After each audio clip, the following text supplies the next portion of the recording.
Max Scherzer is in the midst of another amazing run.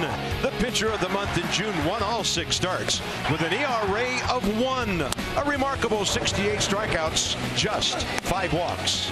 Today he dons the red, white, and powder blue of the franchise roots. Time to pay tribute to the past while earning a win for the future. The Nats hosting the Royals on MASN.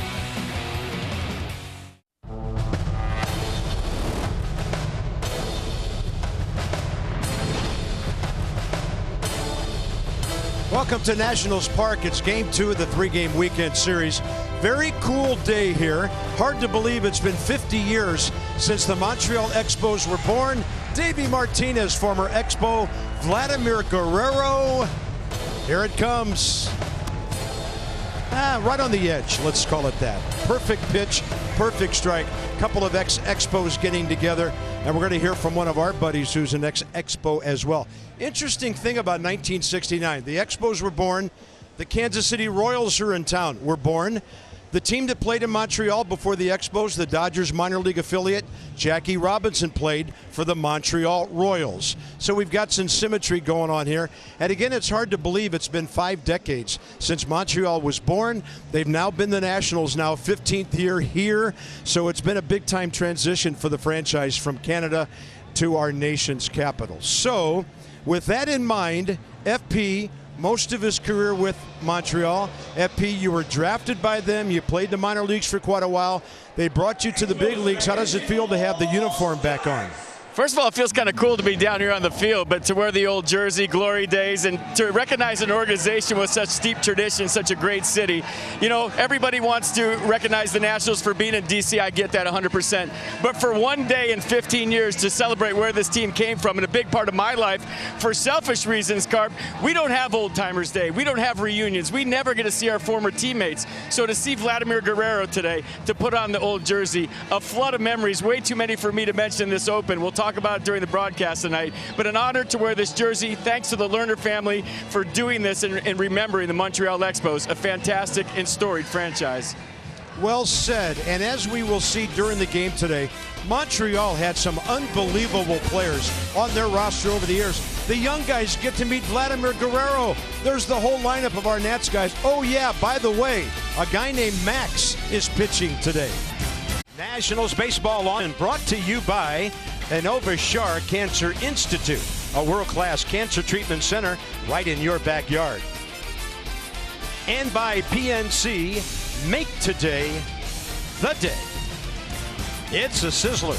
It is smoking in the district today as the Nats get ready to take on the Royals in game 2, and Max has pitched against these guys before. So it's feeling like 98 right now, partly cloudy, 89 at game time. Royals 10th in the American League in batting, 12th in runs, second fewest home runs. And against Max Scherzer, they're 5-11. Max is starting for the 22nd time. Alex Gordon's seen Max the most. Pretty good numbers, by the way, 14 for 39 career. More on that when he comes up in a minute. Max against Kansas City, 11-5, 3.53 and 21 career starts. He's on an amazing roll. Here we go. First pitch brought on time at 4:05, and goodness gracious, we almost had a foul ball come into the TV booth right below us into the press level. In 13.5 years, I've never seen one that close. That must mean Max is dealing. Then there's the slider 0-2. Whit Merrifield, American League leader in hits with 115. And he's going to get a base hit up the middle on the 3rd pitch of the game.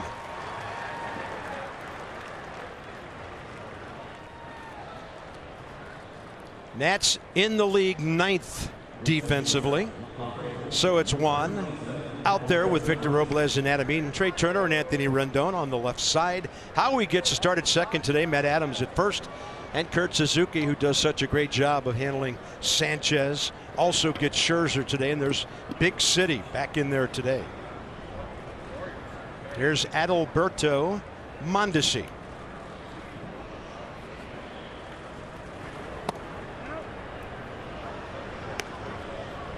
John Tumpain has the plate, 10th year in the big leagues. Lance Barksdale at first. Crew chief Ted Barrett, there he is at second, and Nick Lentz, first base, or third base. Mondesi, just 23 years of age. Last night he had a single, a double, and a triple, not in that order, but he drove in a couple. And he leads the American League with 9 triples on the year, so a tough guy to get on a double play. Rendon toes to the grass at third.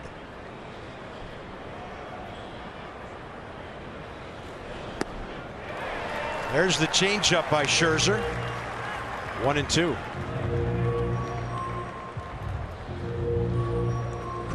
Great tumbling action. Max starts today 170 strikeouts, first in the league. 122 innings, first in the league.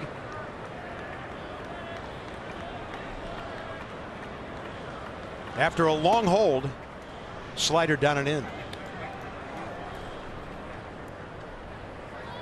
Max lifetime 167 and 87. 348th career start.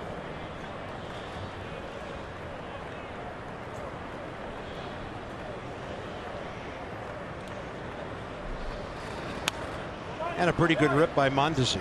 Switch hitter, 271 left-handed.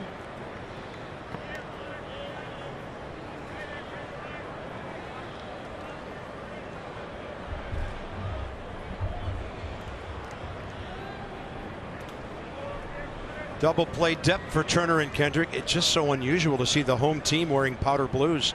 Royals have some powder blue jerseys they wear from time to time, but they're in their standard road grays today. Have you caught your breath? Are you back with us? I am. Okay. Had to walk up a few floors. We're ready to rock. Here we go. That was fun. Yeah, great seeing Vladdy throw that pitch to Davey. I gave him a strike on the outside edge. 2-2, nobody out. Runner going. Swing and a miss. Tough to get the handle for Suzuki. Cost him the play at second. He might have had a shot. And for Whit Merrifield, that'll be his 13th steal of the year, but 1 out on strikeout number 171 by Max.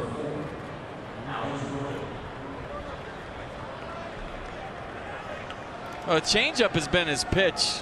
I don't know, for about 3 starts now. You saw Kurt kind of double pump. The ball popped out of his hand. Good exchange. He's got him. Still fairly close.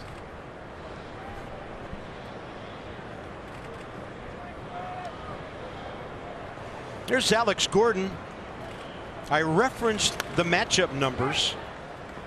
These guys have battled a lot. So 48 plate appearances. Gordon is 14 for 39 against Max with 9 walks, 8 strikeouts, 3 homers, and 5 RBIs.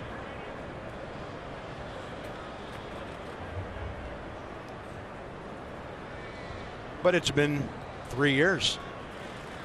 That one stays away, 1-1.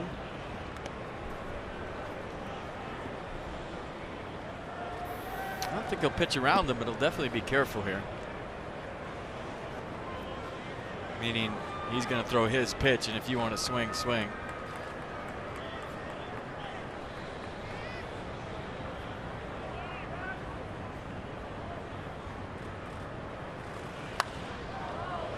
And this one slicing and going foul. Didn't end up that far foul, and Gordon didn't run for a while. I think he thought it was slicing a lot more than it eventually did. He's the grand old man to this ball club now. Final year of a 4-year contract he signed. That's tough to tell up here. That looked way foul, and then watch a replay, and it was close. And you're not going to believe this. I'm not telling you a story. The truck knows this is true. On the first pitch of the game, Whit Merrifield fouled the ball up here that looked like it was coming into our booth. It was a little off to the left, and it went into the press box right below us. Oh, wow. I've never seen one up that high. And I'm thinking, I'm going to catch this, and he's not going to be here to see it. I was chugging up some stairs. It was worth it, though. Talk about the memories down there here in O Canada. Half in English, half in French. Tremendous rendition. That was cool. Very well done. 2-2 with 1 out.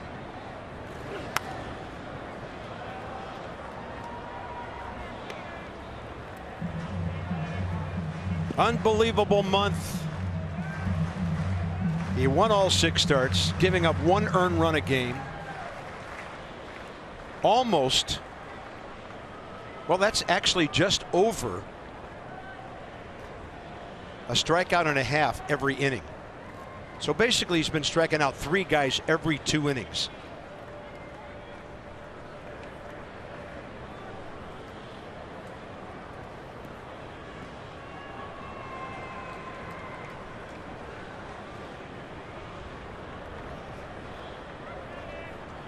Well, they know each other very well. Everything's been up to Alex Gordon. 2-2. Suzuki moving inside. That really moves him back.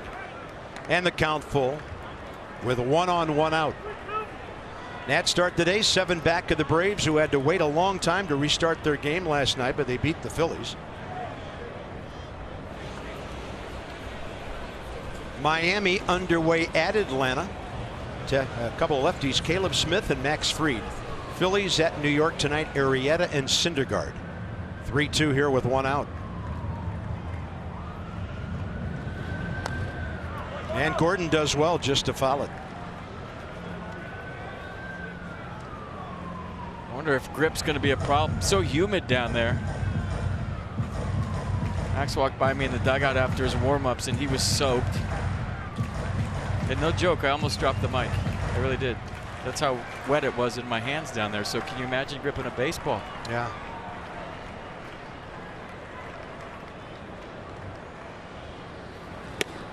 He walked him. 17 pitches already this inning. 1 on 1 out for the right-hander Hunter Dozier. It's only his 23rd walk of the year in 123 innings, with the strikeout total 171.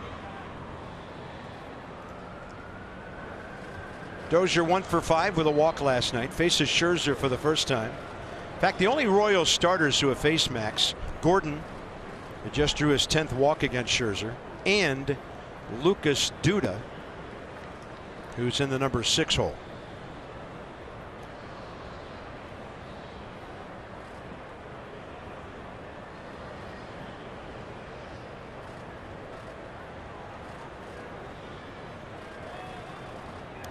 And a dive by Howie keeps that ball out of center field. Although Victor Robles was charging on that. See Max looking how he goes daylight with the open hand to throw across the bag. I don't know how many times I've ever seen Max Scherzer pick to second. As a matter of fact, that might be the first time I've ever seen him do it.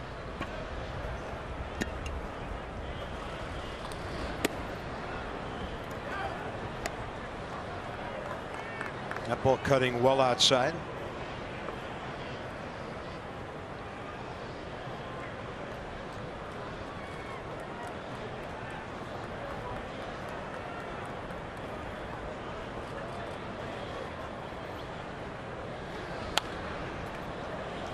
Yeah, Royals like to run. They pulled off a double steal last night.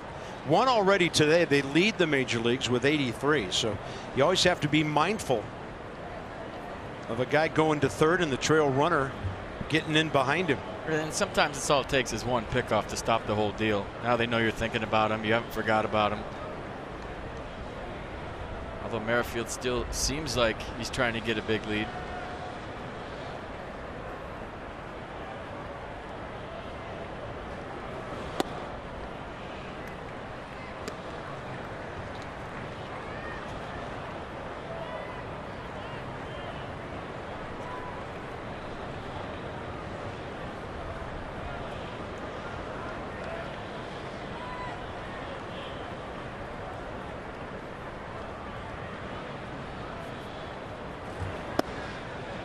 It's in there, 2-2.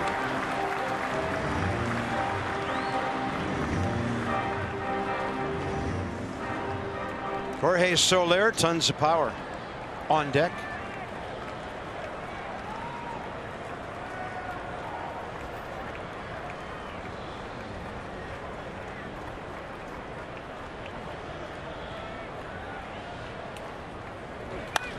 And he gets the pop-up.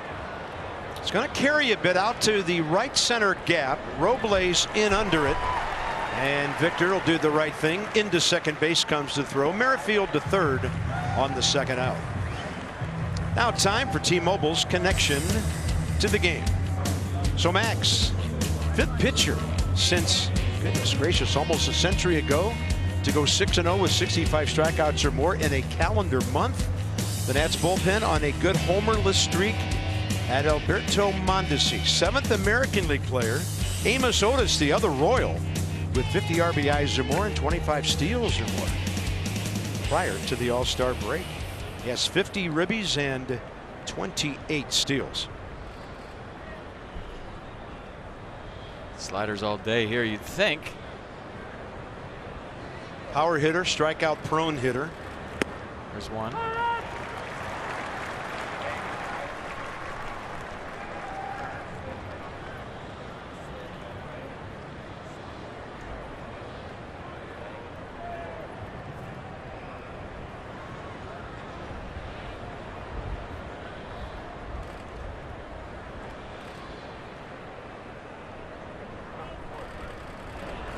And another. Sorry. I tell you what, you go ahead and take the next pitch. No, well, maybe we all know what's coming. Yeah. Maybe we don't. I figured it'd be 3 sliders.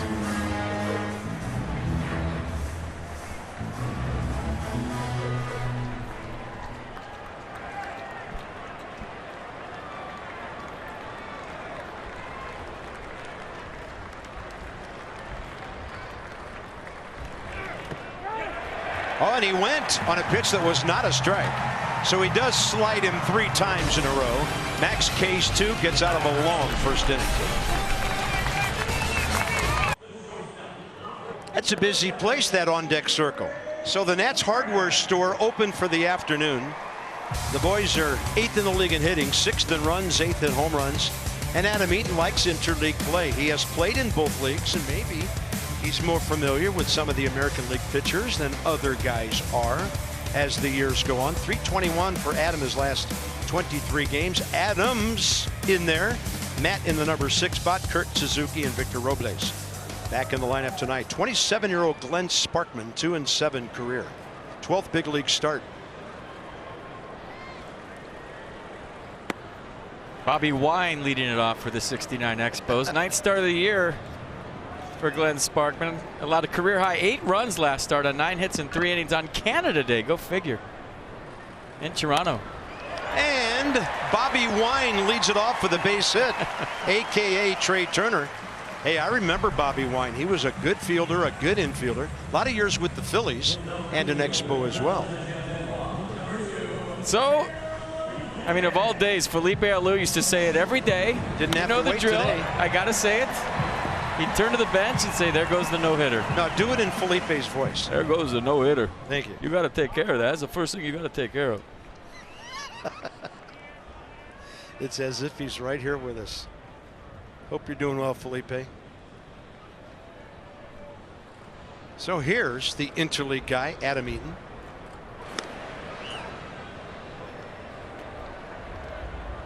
Yeah, so 58 pitches last time out, 36 strikes, fastball, slider, curveball change. Opponent's hitting 296 against his fastball.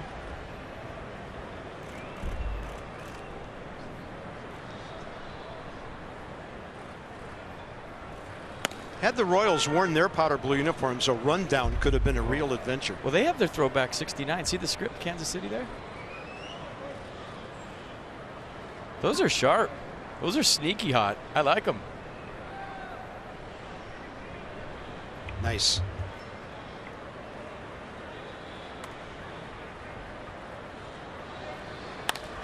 Hard hit, base hit. Trey's going to third at least. Over to pick it up is Soler. Eaton hustling in. He is head first. Second and third for the Expos here in the first. John Bateman with a double. And Olympic Stadium is going crazy. Park Jerry. Little change up there. Caught it out front. Strong uni, by the way. The stirrups for Adam Eaton. I will be fashion police all day. Love Trey Turner's red sleeve he's got on. Easy first to third, line moving. I like the hustle here by Eaton. Ready to play. Yeah, took the double play out of order. Here's a big spot early for Anthony Rendon. After last night's frustration, great for the Nats if they could send an early scoring message here. That one bounces, and Cam Gallagher makes a fine play. Ron Fairley, number 6. Ron Fairley, good left-handed batter, later a broadcaster with Seattle. We got the 1969 high-tech scoreboard going here today. No, that was 1996 too. That didn't change ever. 1-0. If they have the chicken on there that goes buck buck buck every time the Royals throw over tonight, that's authentic. Thing used to drive us nuts.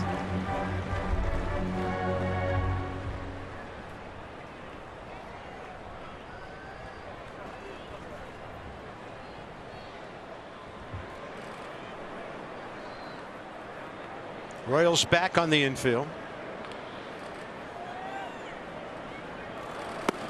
And Rendon looks at it on the other side of the plate. 2-1. Defense for the Royals today: Gordon, Merrifield, Soler the outfield, Mondesi, Dozier left side, Lopez Duda right side. Cam Gallagher doing the catching.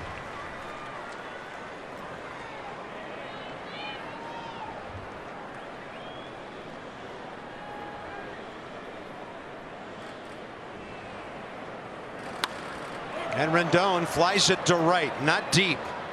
Soler circling behind it. Trey Turner comes down the line. He had no way of telling the ball would be 8 feet to the right of home plate, and that's 1 out. Next up is Soto, and the Royals could choose how to pitch him here with a right-handed batter on deck. When you're talking cars, you're talking Coons. Over 2 million vehicles sold and counting. So on base percentage plus slugging before turning 21. Juan Soto in great company. All Hall of Famers in front of him and a future one behind him.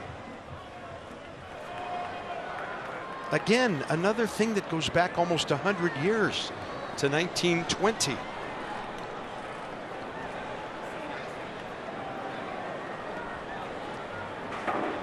.315 his last 22 games. Took the ball cutting inside. It's a cool moment today when Juan Soto met Vladimir Guerrero. Vladdy was a 19-year-old rookie when he got called up in 1996. First game was against the Braves.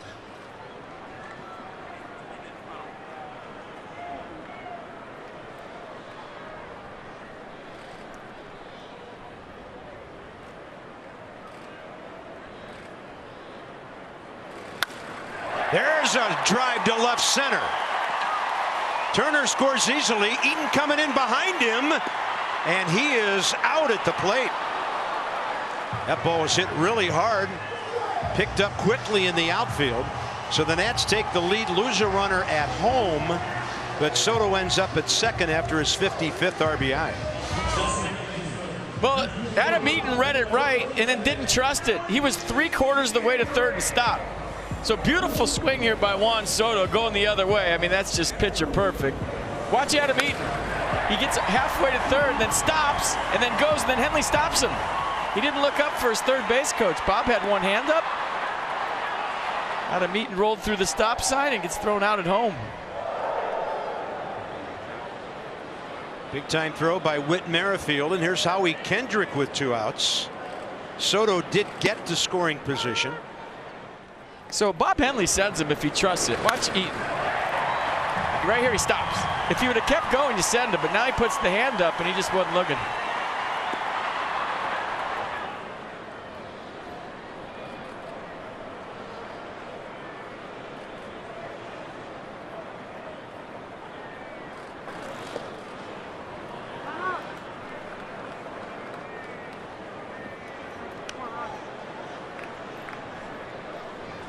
So 8-6-2 on that relay play.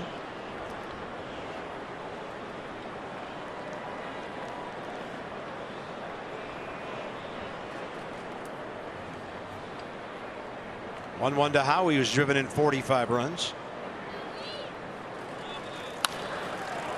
And over to the shortstop, Mondesi. Well, Glenn Sparkman didn't fool much of anybody in the bottom of the first. The Nats pick up a run to get the lead for Max. A lot of folks rocking the red, white, and powder blue today. Top of the second coming up. So the first season was 1969. They won 52 games. NL East was a bear back then. Their last season was 2004 before they became the Nats. They played in San Juan, 21 of their ball games. 1994, a great season, but a bit tragic. They were 72-40 on August 12th when the lockout occurred. The Expos had won 20 of 23, and that was the best record around, and that year no postseason play. Tragic in one sense, but opportunity another for a city to have a team. If the Expos would have won the World Series that year, they'd still be there. They were good, real good. Scherzer, strike 2 to the former Met Lucas Duda, who's 2 for 10 career. Max had a long first inning, 25 pitches, 17 strikes.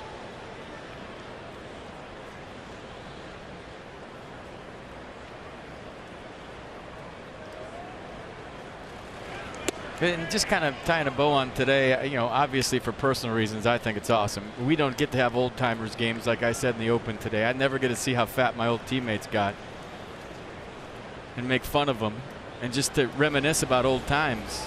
So to have this day, you know, thanks to the organization for doing this. And I think one day, Carp, out of 15 years to recognize a team's 50th anniversary. If you want to be mad about that, then you're mad about a lot of things, and I can't help you. Yeah, I know where you're going with that one. Just chill, enjoy an afternoon of baseball. One day. It's like Halloween. Who cares? It's fun. Here's Nicky Lopez. And by the way, 1981 was a huge year for Montreal. They won the division series in 5 games over the Phillies. They went to the LCS. The World Series was at stake. And Rick Monday for the Dodgers hit a home run to right center field at Olympic Stadium that broke their hearts in Montreal, kept the Expos from their first World Series. And that's the closest they ever came. 14 winning records in 36 years. Blue Monday. 0-1 to Lopez.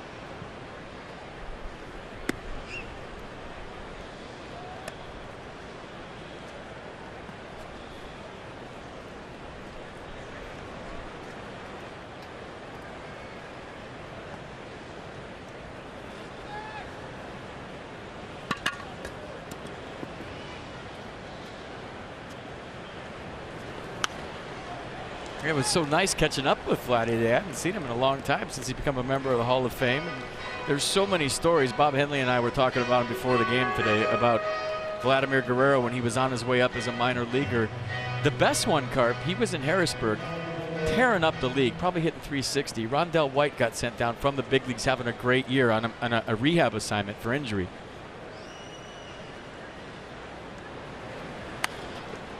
This one out to left center. Robles tracking it. 2 down. They walked Vladimir Guerrero not once, but twice to get to the big leaguer Rondell White in Double-A when Vladdy was a member of the Harrisburg Senators. I went up to him. I said, "You remember that game in Double-A when they walked?" He goes, "They didn't walk me once. They walked me twice to get to Rondell White." Unbelievable. That's how good Vladdy was when he was in Double-A. Here's 26-year-old Lancaster, PA native Cam Gallagher. Manheim Township High School up there where he was an All-American. His dad Glenn was a Toronto draft choice, and his brother Austin was drafted by the Dodgers. Cam Gallagher playing in his 31st game of the year. Hits that ball hard. Adam Eaton over to cut it, and he slides, bobbles it a bit, and without the glove pops up and throws it into second to keep him at first. That'll turn the lineup over and get it to Glenn Sparkman. All right, happy hour, Nats Park. Yes, pregame at the Budweiser Terrace with gates open until 30 minutes before the first pitch. Get $5 buds and Bud Lights. For more information and learn about them, visit nationals.com/deals. Happy hour at the ballpark. Glenn Sparkman does not have a major league at bat, and his first one comes against Max Scherzer. Adam Eaton went full Charlie Brown on that play. He lost half his uni before he threw that in the second. I think Lucy pulled the football on him. Left side, Rendon has it.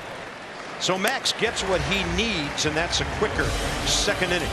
Adams, Suzuki, and Robles. 1-0 Nats. Was there ever a better bad ball hitter than Vladimir Guerrero? Didn't matter where you pitched him. Great career. Broke in with the Expos in '96. He was there till '03. 4 All-Star games while with Montreal. Then 5 more actually. 4 with the Angels, 1 with the Rangers late in his career. So there's his career resume. 1 homer short of 450.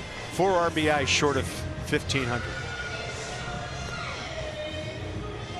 I don't. It might have been good bad ball hitters, Carp, but not damage. Not hitting the ball in a hop into the gap for a double after it hit the ground.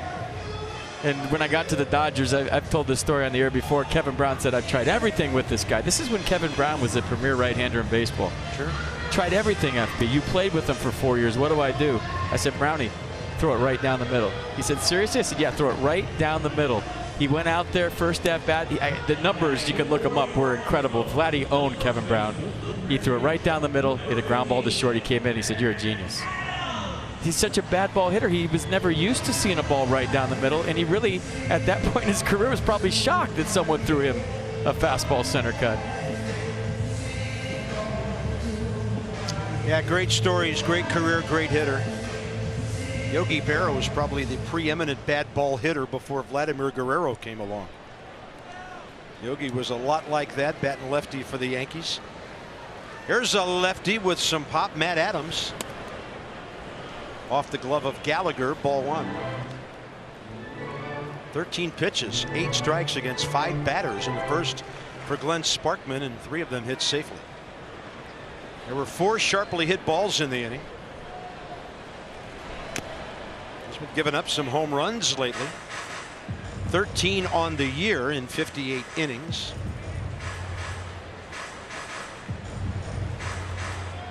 Ned Yost. 30 wins, 59 losses after they outlasted the Nats last night.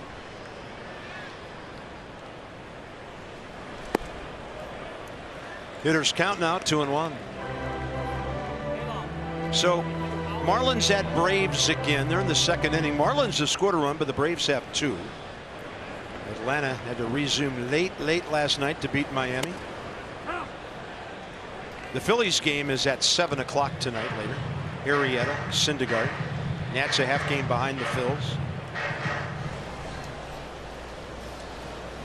Matt 241 overall as a starter, 22 points higher.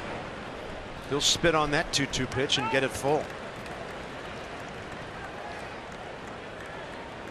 What if someone did actually hawk a loogie on the ball when it was coming by? That'd be awesome. Well, pitchers used to a long time ago. Wow, that was close. And Matt Adams, he has a grand total of 9 walks on the year after that great take. All right, spend the day at the ballpark with us. Extend your holiday weekend tomorrow as the series wraps up. Patrick Corbin on the mound to wrap up the first half of the season. Visit nationals.com/tickets. And then we dance all-star break together.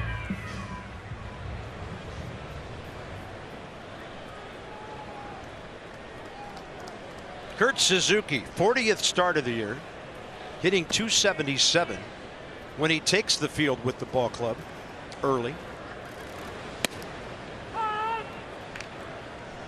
9 of his 10 homers, 33 of his 36 RBIs. Boy, I'm watching both pitchers, Carp. They're looking for any dry spot on their uni right now to wipe their hand after every pitch. Max is doing it. Sparkman's doing it. That's right where the air conditioning's blowing from the clubhouse, where Max is standing there at the bottom of the stairs, so he's staying cool. Yeah, he's about to come out on deck. 0-2 now. Yeah, it's funny, even during batting practice, we can stand out on the field above those stairs and feel the blast of cool air coming down the tunnel. So that's a great spot to be if you're a pitcher on a day like this.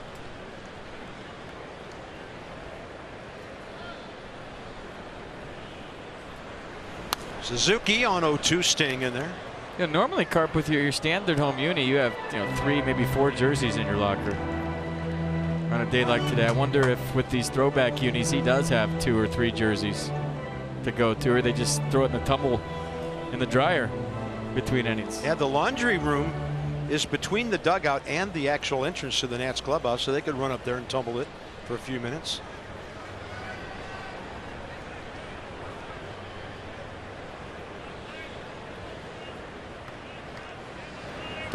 Good take by Kurt.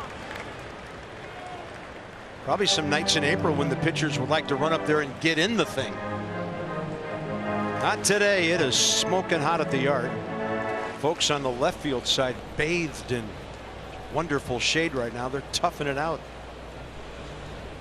On the south side of the yard.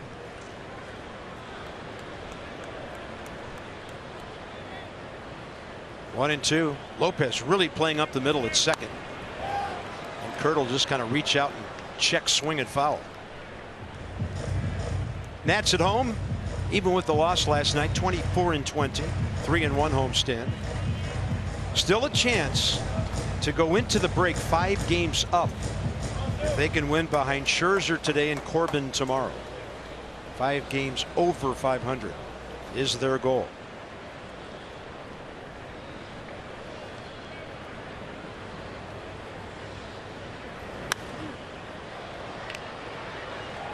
I mean, foul balls are flying today. That's the 3rd one above our line of sight up here.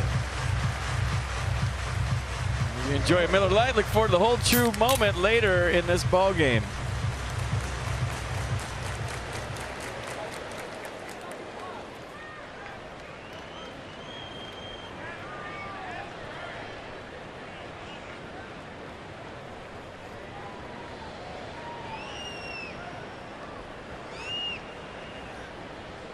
Target away, 1 and 2 again. And Kurt really fighting here.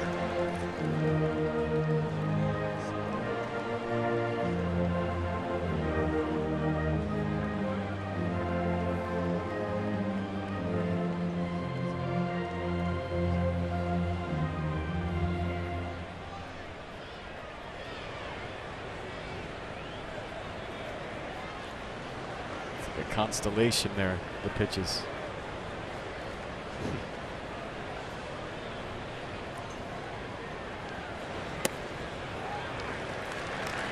Quite a long battle, and now it's back 2-2. 14 pitches in the inning already for Sparkman. Victor Robles back in the lineup today.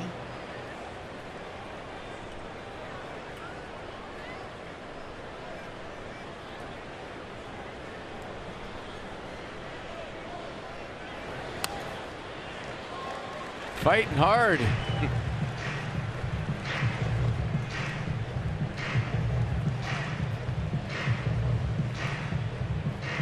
Yeah, the Nats even went so far as to do the helmets today. They had to. Can you imagine?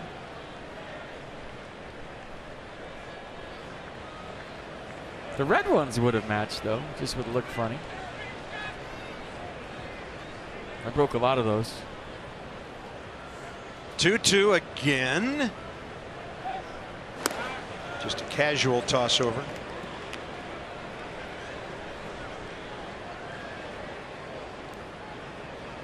Matt Adams very flattered by that.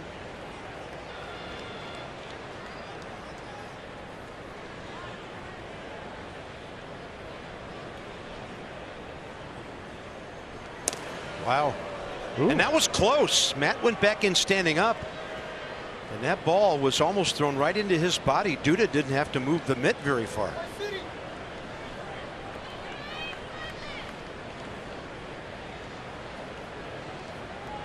That's when you scream, check the stats, I ain't going nowhere, bro.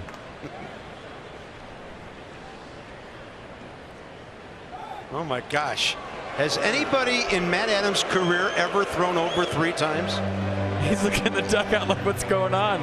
He's laughing about it. Wait, I gotta check and see who number 15 was with the Expos. Maybe we're messing this up. It's the throwbacks. Manny Mota was number 15. Kurt Suzuki, deep to left. See you later. Above the bullpen. What a great culmination to a long at bat. 3-0 Nats.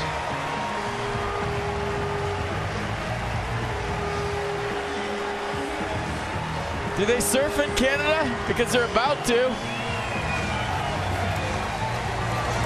Yeah, it's got nothing. 10-pitch jam. And now it's time to surf.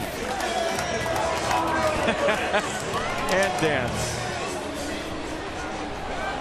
Hartman's given up 3 home runs each of his last 2 starts.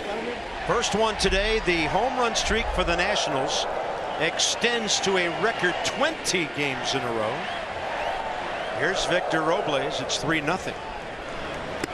Almost an inexplicable preoccupation with the runner at first, and then he gives a home run up to Kurt Suzuki. No, I'm with you. Carpa center square for the win. Look at that.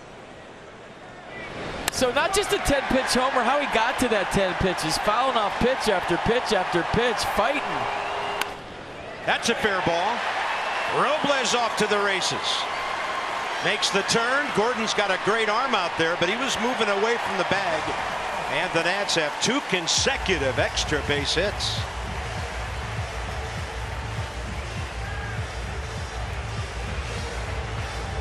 Gonna pull the hands in.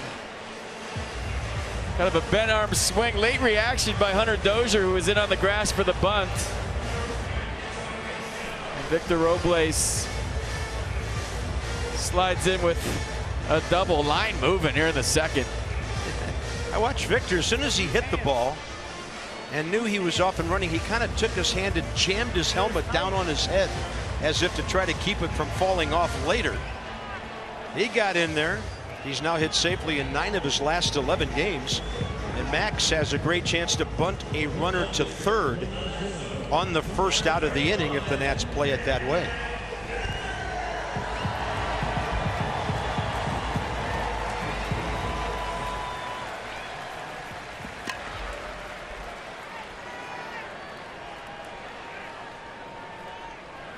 Good to see Victor getting some extra base hits again. 14th double, 2 triples, 12 homers. Scherzer's 3 sacrifices this year. Pulled it back. Ball 1 call. So Lucas Duda, right-handed throwing first baseman, by the way, really pinching. And Dozier creeping in from third.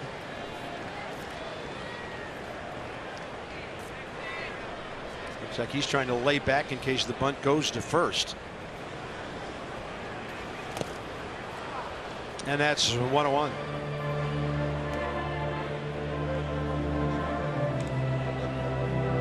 Jackie Brown, more 31 for the Expos. Ken Maka. Ken Maka, later a big league skipper.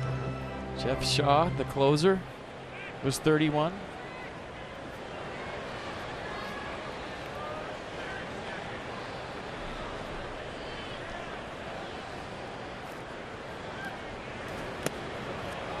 One and 2.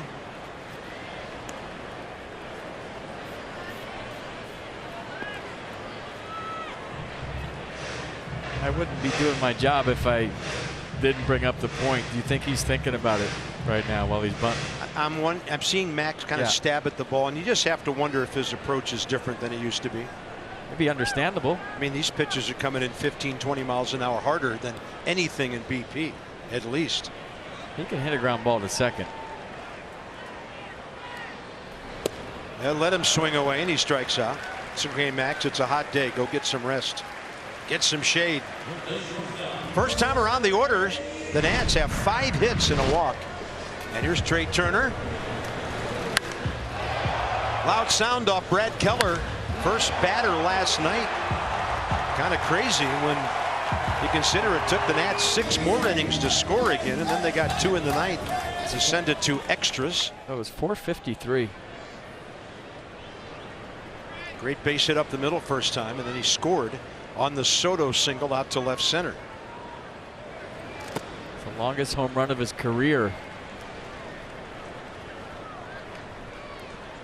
I think I've heard that more than once about certain players in the league this year. Not to take anything away from Trey, he really spanked it. Nats with a great chance to add on here. Turner and Eaton get their shots. Robles looking restless at second. Strike one.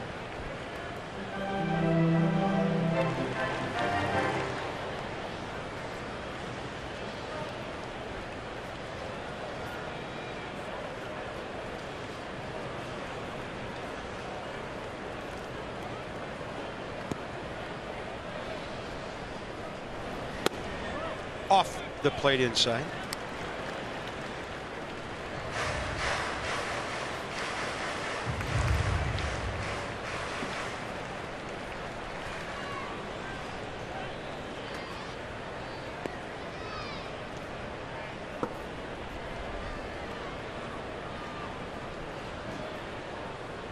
Big lead by Robles.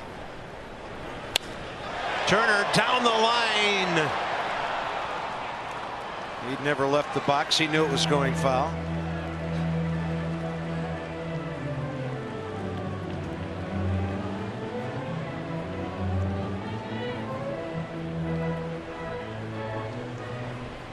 .370 on the foul ball.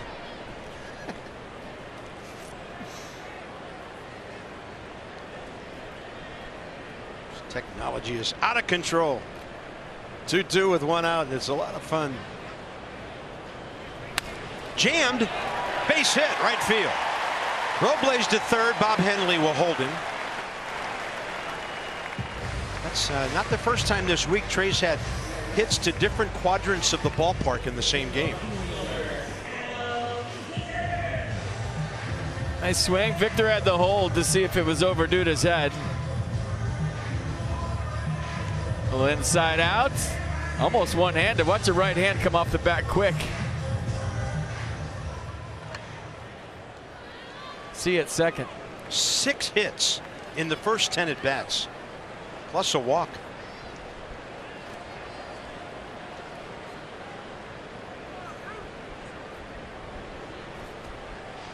Eaton a double, right center first time. A hustle double. And Trey Turner trying to get into a rundown, and here comes the runner home, and he's safe. So Turner gets caught stealing, and Robles steals home. Well, I'll tell you what just happened. Trey hit the brakes because he knew he was out. And then he ran into somebody that might be as fast as he is. He didn't expect Mondesi to close the gap as fast as he did. So everything's okay here. You want to steal a run? I get it. Yeah, I'm out. Watch Mondesi close the gap. And he's like, uh-oh. And I think he got tagged out a little quicker than he wanted to. And Victor Robles, with his speed, outran the whole darn play. Yeah, that is technically a stolen base of home. We don't see it very much. Talk about it. The possibility of it happening from time to time, and there it is. 4-0 Washington. Adam Eaton to center. Drifting back for it, Merrifield. The Nats have had lots of offense going on early in this one. 6 hits already, 4 runs, a Kurt Suzuki 2-run homer at the end of a 10-pitch at bat, and a steal of home. What else could we bring you in the first 2 innings?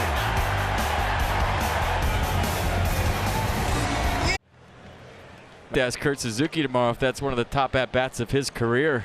10-pitch beauty, ended it with a home run. Here's the rundown deal. Tags him in the back, and then maybe one step, but he had this turn to home, and look how fast Victor Robles is. He just outran the play. Pebbles flying. So not technically a steal of home because the first runner was out. But Robles gets the 90 feet. He gets the Nats a run, and it's 4-0.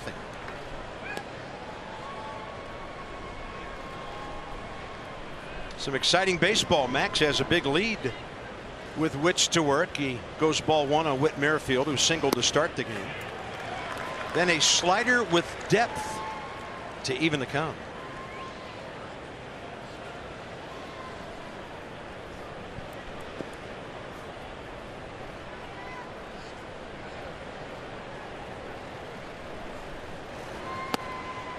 Then the heater. Max been sitting at 95 today.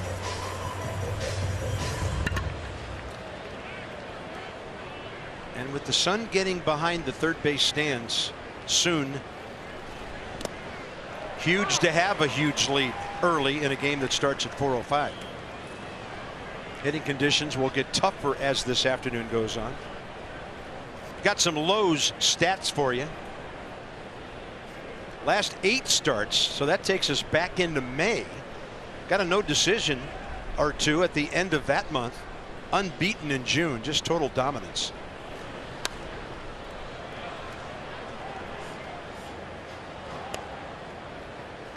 .37 pitches, 27 strikes, first 2 innings.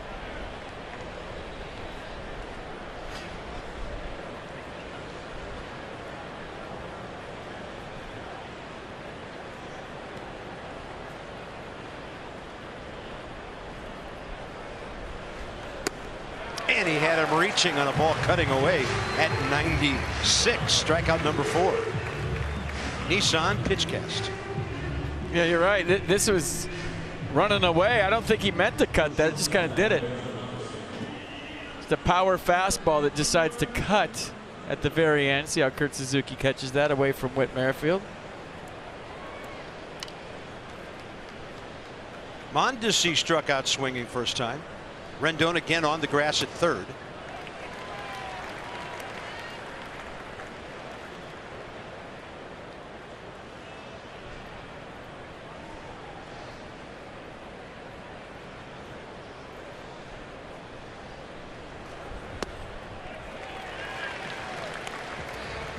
That was dirty.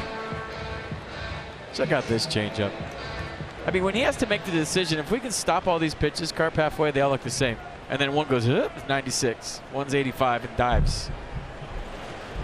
One's a slider under your hands. But halfway there, they all look the same.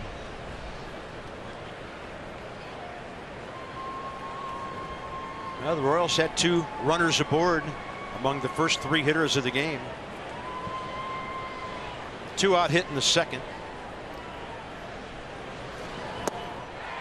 And you know what they say, if you don't get them early, the good ones can do that to you, and that's 5 Ks on the day. Pitching school is in session. Fastball, then a changeup, then a nasty slider at 90 miles an hour. Maybe a cutter, but I thought that had more depth to it than the cutter. Watch this go down, too.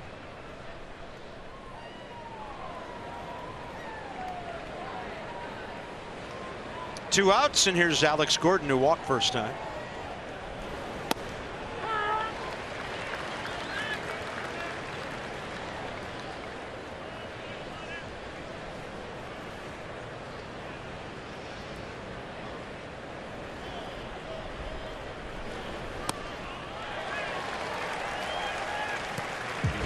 I mean, just watch. This is incredible.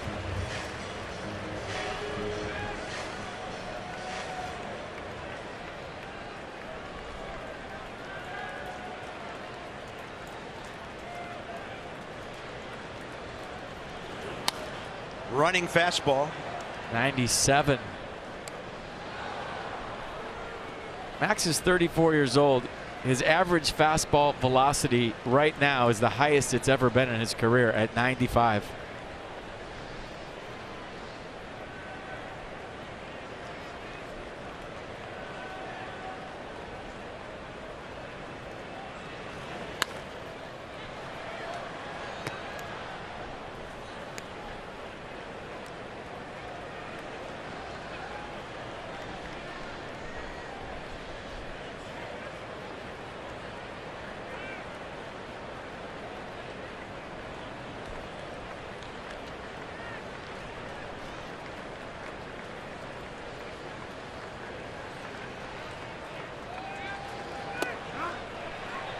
On the appeal, no swing, says Nick Lentz.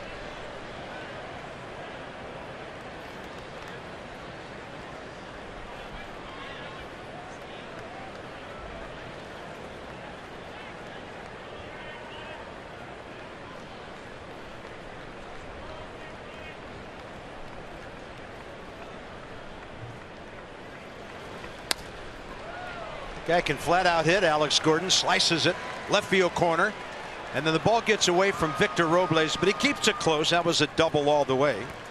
And Gordon, pardon me, Soto, and then Gordon on base for the second time today. It's a nice at bat and a beautiful swing. Tried to go fastball away, and he just drops a barrel on it. So after the check swing on the nasty slider, he stayed alive. Double either way.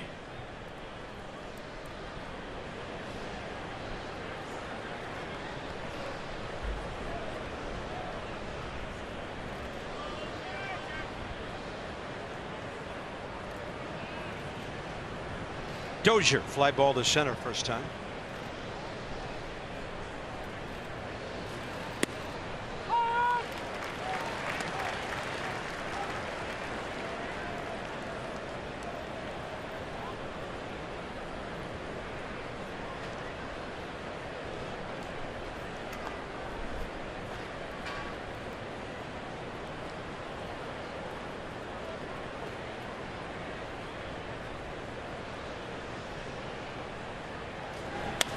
Jammed him into a fly ball for Soto. Max Scherzer, 3 zeros on the board. He's given up 3 hits, and the Nats lead big early. Gary Carter, 74-84, and then at the end of his career, one more time around in Montreal. He was a 6-time All-Star. Actually 7 times for the Expos, including his last 6 seasons there in a row, before moving on to some other heroics with the Mets in New York. Played late in his career, Giants, Dodgers, back to Montreal, and a member of our Ring of Honor here at Nationals Park. Hard to believe Gary's been gone for 7 years. Passed away in '92 after a bout with cancer. Had him up in the booth one night. He was a delight.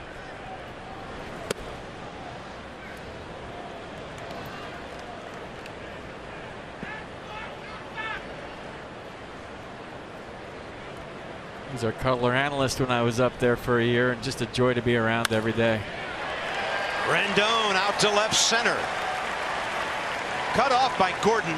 It's not an arm you're going to challenge. Anthony Rendon checks in with his first base hit of the series.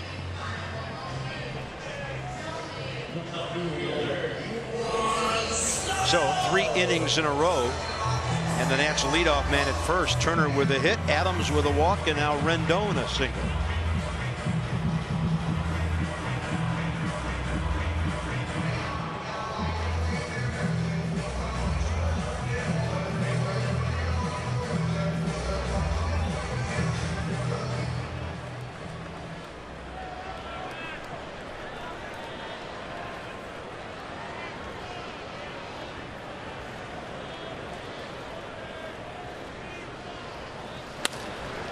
Line drive at the second baseman. Rendon on his way back to the bag to avoid the double play. Good swing, good read. Yeah, Juan's hit it on the button twice today, once for an RBI. Join us at Nats Park on Monday, July 22nd for Scotch and Baseball. With purchase of a special ticket, receive access to an exclusive pregame Scotch tasting with up to 12 samples, snacks, and discounted game tickets. Nats Rockies, 7 p.m. Go to nationals.com/scotch for more information. Up in the zone for a strike. Howie. Ground ball to short first time. Milk would be a bad choice today.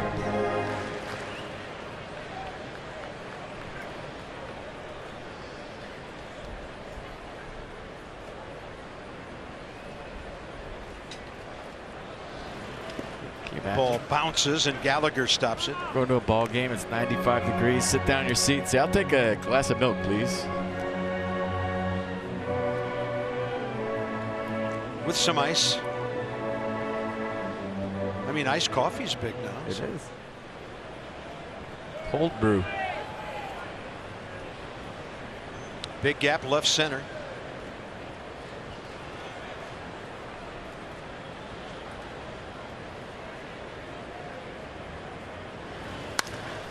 Big gap up the middle, and how he finds it. He's 1 for 2. Came off the bench for a single in the 6th inning, pinch hitting last night.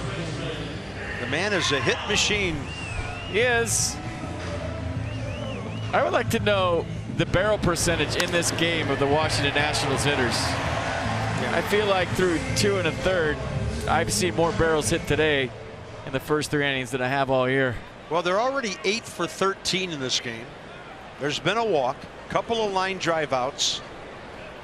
And here's Matt Adams, who started the 3-run 2nd inning with a leadoff walk. And as I mentioned, it's not easy to walk Matt Adams. He had some good takes in that AB. He took the pass for just the 9th time all year. Then he got to trot around in front of Kurt Suzuki.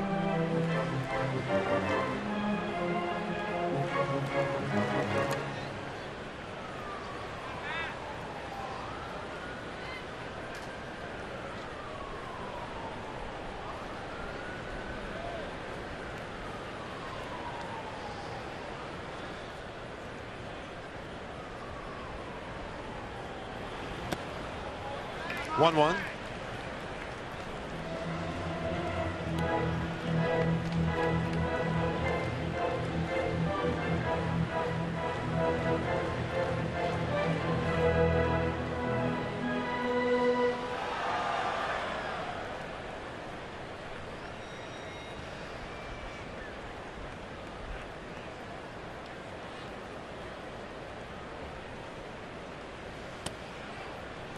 A lot of all speed in this at bat. 2-1.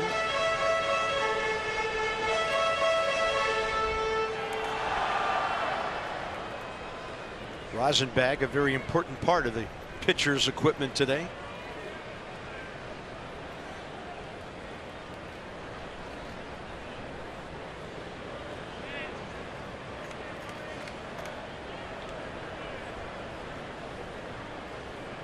For nothing. Shadows coming, and a big sequence here in the 3rd. Hasn't seen a heater yet.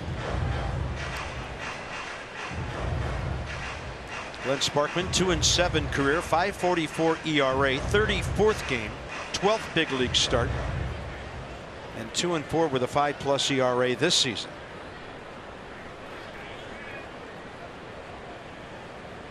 Long ball has hurt him 14 times this year. And the league hitting almost 280 against him.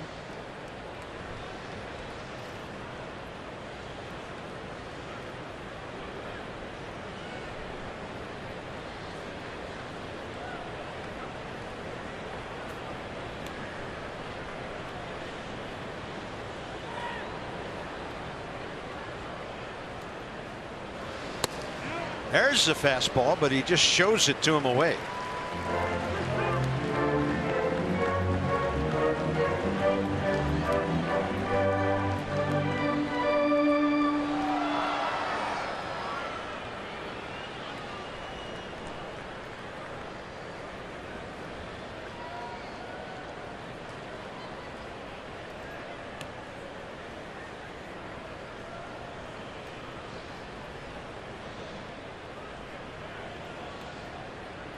Two looks to second.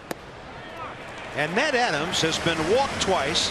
They've thrown over 3 times when he was at first base. He's getting the leadoff guy speedster treatment today. StatCast AI powered by AWS going to show you one of Kurt Suzuki's best at-bats maybe ever. Can't wait to ask him. 104.4, 423, 10-pitch fight that ends like that.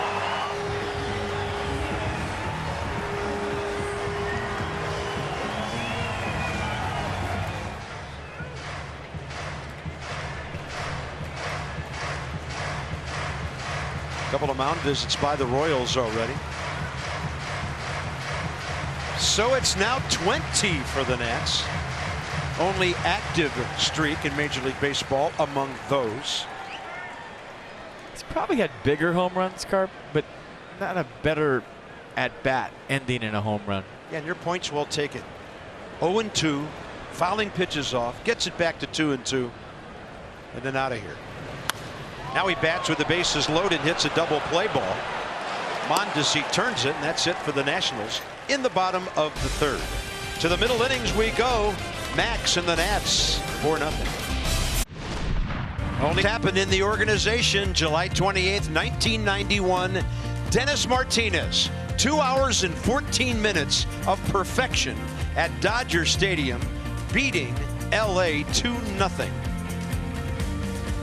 5 strikeouts, 96 pitches. El Presidente was El Perfecto. As the great radio announcer Dave Van Horn said it that day. Dave, now our colleague with the Marlins, calling the Expo games back then. And this guy has almost pitched the second perfecto in the organization's history. Inside the Numbers by PNC make today the day. So Steve Rogers, the franchise leader. Strasburg 104 in his career, and Max 76 since becoming a National. Gio on that list. Right-hander Bryn Smith.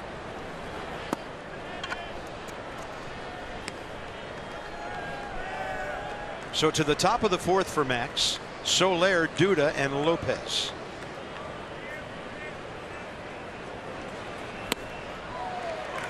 Three sliders last time, and here they come again. You're going to keep throwing them till he lays off.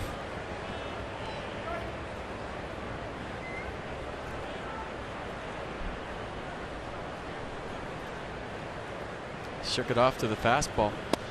And then bolts it to the inside edge. And he was sitting on a slider and took it. Max can not only strike you out, he can read your mind.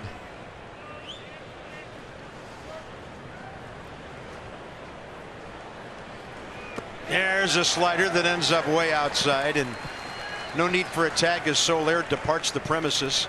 Number 6 for Scherzer. Wow. I mean, there's only one other guy that's worn this uni that has the stuff that he has, and it's no offense to a bunch of great pitchers that wore that uni. It's number 45, Pedro Martinez. Even though Randy Johnson pitched for a short time with the Expos, he was a baby when he got there, really didn't know where the ball was going at that stage in his career. So the guy you're looking at in Pedro in that uni. Here's Lucas Duda, who struck out first time. Shift is on. And then he brings the backdoor breaking ball around for a strike.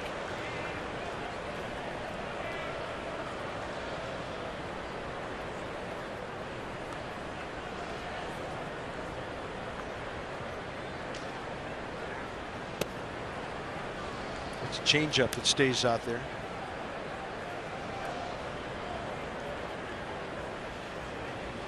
Shiftage. So only 23% go the other way on hits of under 200 feet off the bat of Lucas Duda. Rendon's backed up to a deeper shortstop position, and that's 2-1.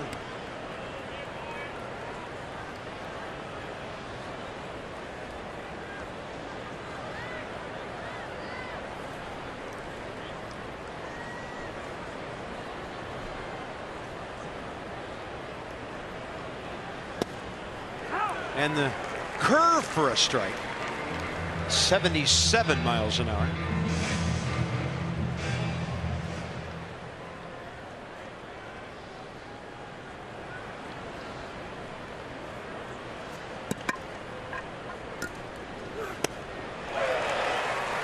Can you tell what the pitch was by the sound you heard? The grunt and the pop into the mitt? And that's number 7. 98 miles an hour. 98.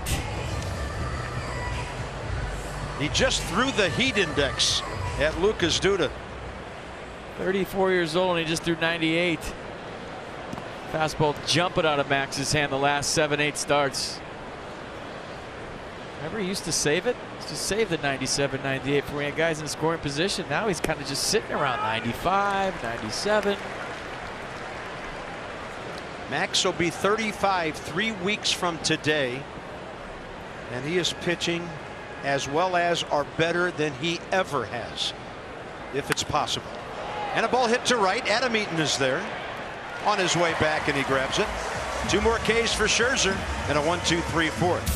The 4th inning of Nationals baseball, brought to you by the redesigned 2019 RAV4. Ready for any adventure. Go Toyota and let's go places. Want to see some serious racing? It's Abe and Teddy in the Geico President's Race. 15 minutes could save you 15% or more in car insurance. This is like the freeze coming on somebody from behind.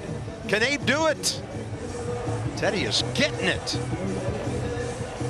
That was close, and number 16 won it. I like the idea.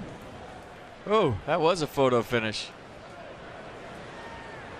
It can't be easy to ride a bike with that huge head. Everybody survived. Bottom 4, Victor Robles, strike 1. Pitch number 57 from Glenn Sparkman.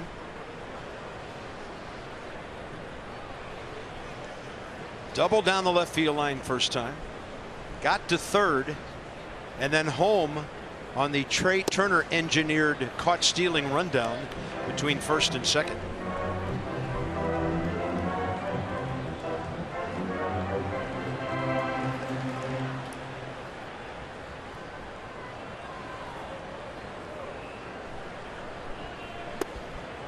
And the 0-2 breaking ball away.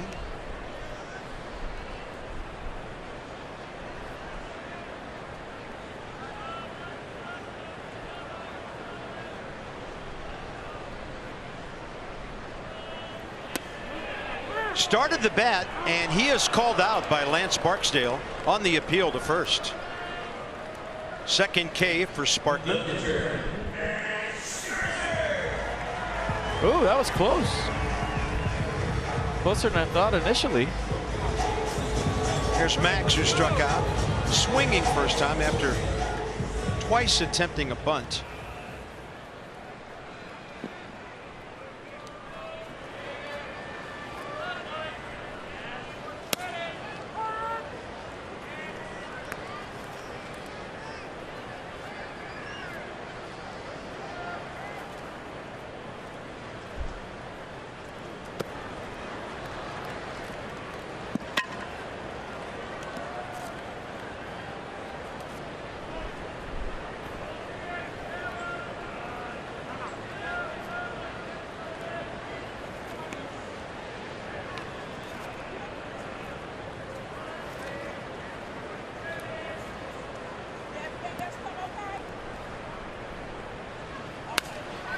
There he is, 0-2. Max digging it because he knows Soler would like to throw him out. And Max Scherzer has his 7th base hit of the year. I watched him. He put his head down. He was getting it. Plays the game right, doesn't he? So base hit. The fun part's watching him run to first. Warm day. Hustling.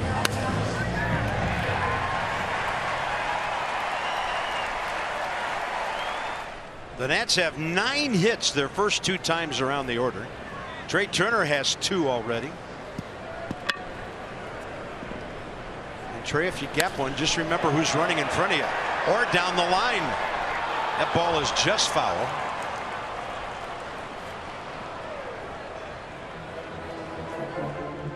Take your time.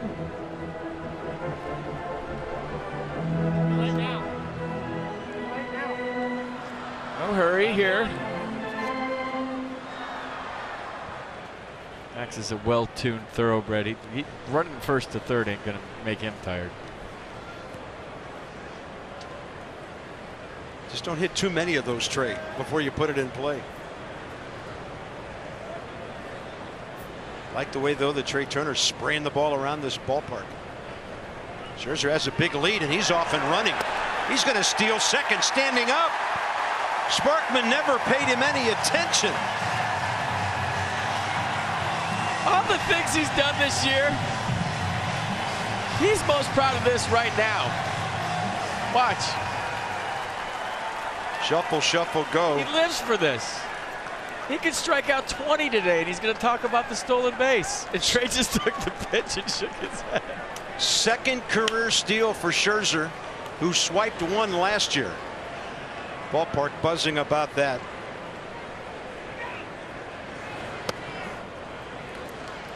Baseball player. Well, remember what I said last time. Every time we see him pitch, we see something that is new from Max, a new wrinkle. And now he's in scoring position with one out. Steal third.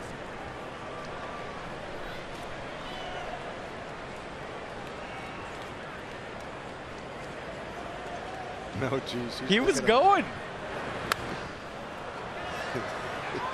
Sparkman looked back at the last second. He was creeping out there. He kind of got into a hop, and he was going to third, and he stopped. If he didn't look him back, he was about to steal third. Watch this. Look at creeping, creeping, and then he looked him back, and that was that.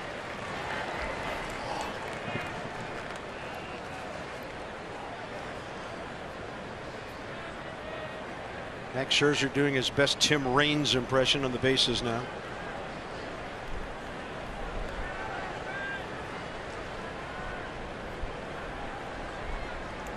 Now Trey. Chance to drive in another run, get his third hit, and get Max in the shade.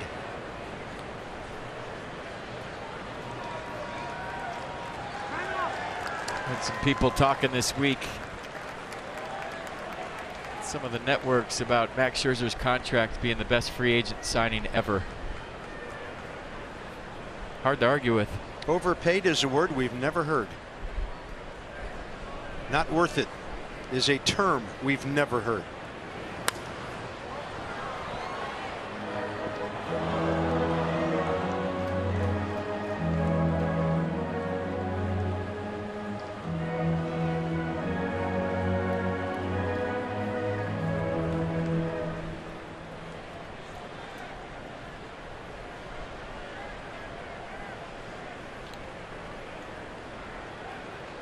One and two with one out.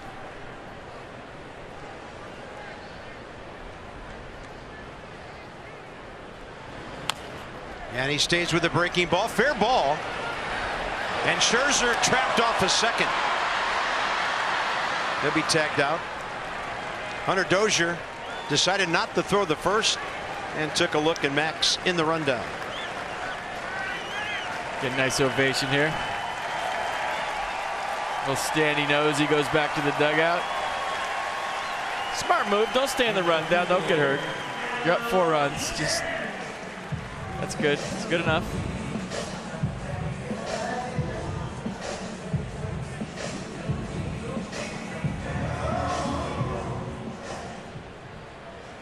I don't think Dozier was getting Trey at first. Yeah, and haven't posted it. They're calling it a fielder's choice, and I think Trey was safe by a mile had the ball gone there.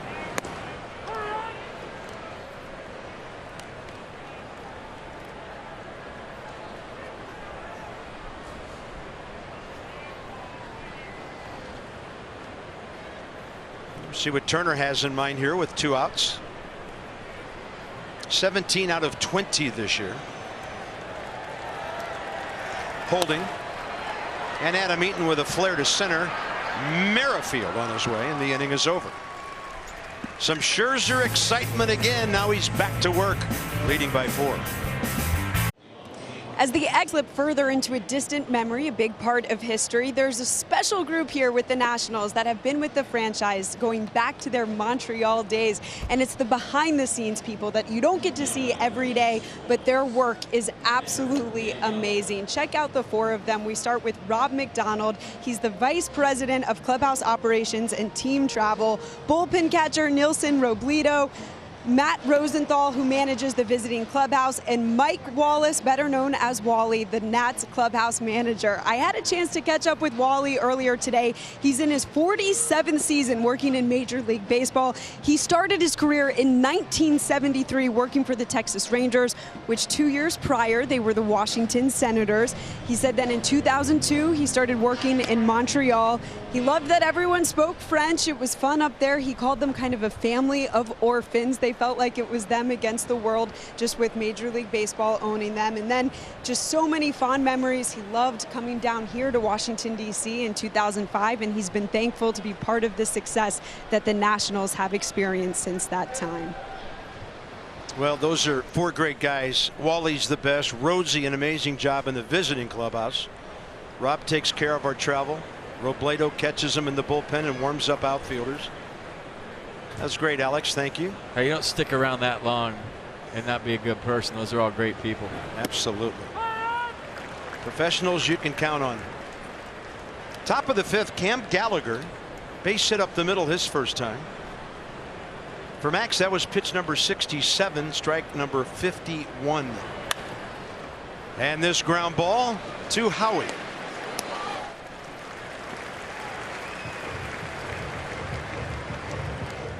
Speaking of, did somebody tell me old Expos? That's your first big league hit going the other way? It is. Off Chris Hammond, August 2nd, 1995. I think I'm 12 there. I was 28 years old, 27, I think. You're in the minor leagues for a long time before you got your shot, right? Check out who I drove in here. Bob Henley said himself. I don't need no stinking third base coach. I'm going to go on my own. That's awesome. The odds of the 2 of you teaming up then, and here you are so much later in a different place. Baseball's a small world, small fraternity. He always tells me I'm his big brother in baseball. Showed him the ropes when he was a rookie. He's a good friend. Didn't get to know sunblock until after he got out of Olympic Stadium. Hey, didn't need it there. Yeah. Rob, FP, Wally, Davey, Dan Wallen, who helps out with the umpires room, Vlad, Bobby Henley, and Nilson Robledo. Quite a connection. Another ball for Howie Kendrick. This from the pitcher. And Max will take some quick contact outs at this stage of the ball game. So 2 times through the order. And the Royals have no runs on 3 hits, 1 walk. Whit Merrifield is next. It's a good place to break into the big leagues because you didn't have a lot of pressure other than you were facing major leaguers every day. It wasn't like you were playing in front of 50,000. You didn't have 10 beat writers in your locker after every game. You know, the media was fair to you. They didn't crush you if you had, a bad month or something. So, the only pressure was the pressure you put on yourself to perform. But for a young player playing for, the Montreal Expos, I thought it was a perfect scenario to establish yourself as a big leaguer. And then, the rest is history with the Larry Walkers and the Pedro Martinez's, Marquise Grissom, Moises Alou, guys that moved on to bigger and better things. But it was a great place to play relaxed baseball and to show what you got. Well said.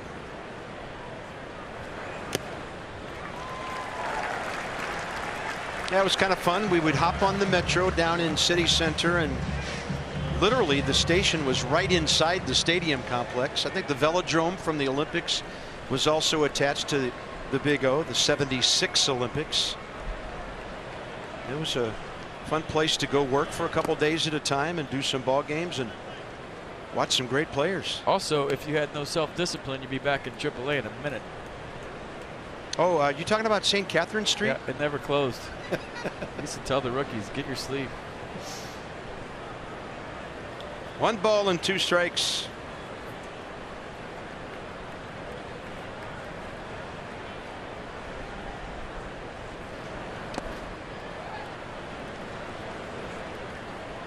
If I don't get some French fries with gravy and cheese on it up here by the end of the game, we're going to have problems too, by the way. Wow, gravy and cheese? Poutine, man. You get it up here.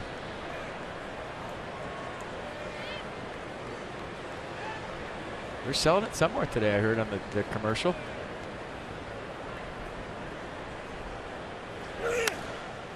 And Merrifield pops it out of play. It's a tremendous grunt for 98.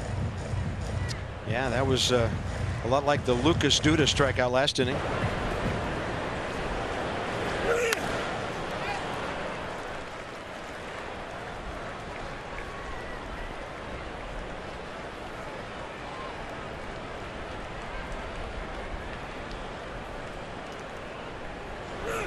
Swing and a miss. Number 8.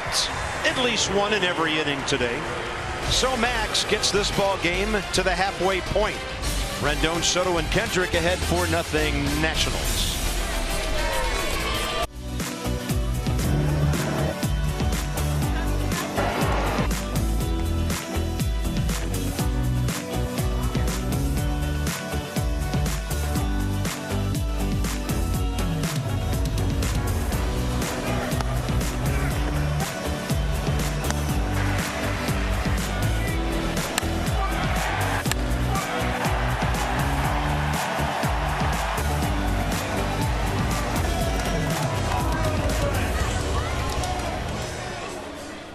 Fun day so far. Bottom of the 5th coming up. Lots of offense.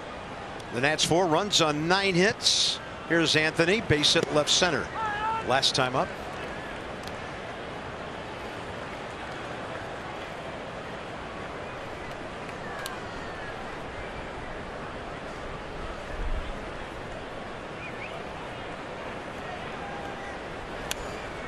Pretty big rip, and it's 0-2.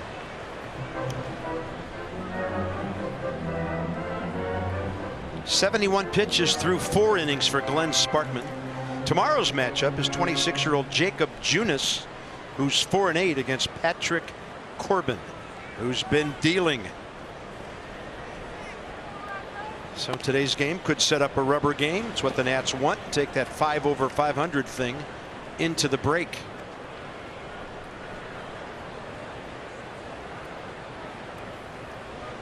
Rendon now 9th for his last 27 over 7 ball games.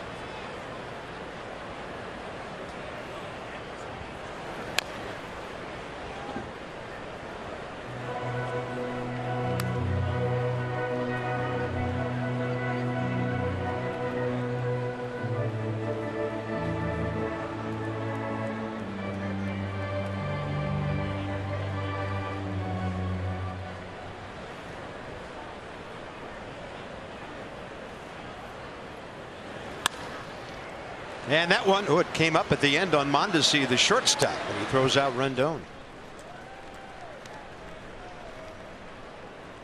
The Rockies are coming to town next month, July 22nd through the 25th. So catch Nolan Arenado, Charlie Blackmon, Ian Desmond. Only time this season they'll be in town. Visit Nationals.com/tickets for the Rockies. Yeah, so after the break, the Nats go to Philly for 3, Baltimore for 2, Atlanta for 4. And then when the Rockies come in for 4, they're followed by the Dodgers and the Braves. That will be some kind of homestand. July 22nd until the 31st.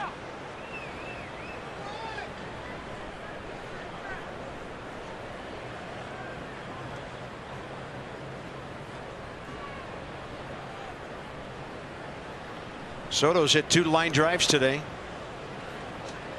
One safely to left center for an RBI hit, and the other to the second baseman Lopez.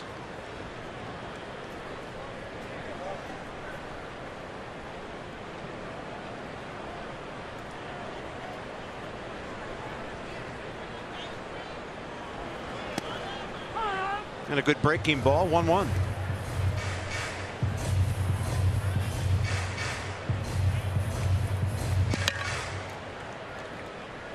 Having a battle in Atlanta. Braves 4, Marlins 3, top of the 5th. And Miami has a couple of guys on base. Good take, fastball away.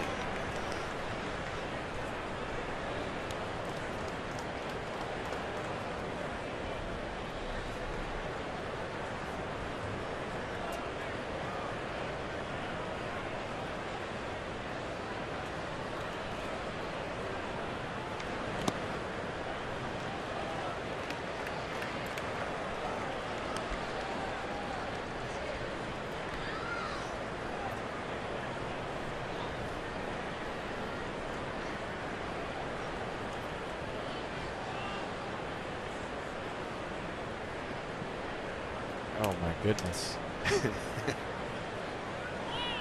They throwing overhand on 3-1? No, he just get hit. That's a borderline strike. 3-2. Nissan on the pitch cast. 3-run changeup, 3-1 changeup, excuse me. Yeah, well framed by Gallagher as the pitch actually missed.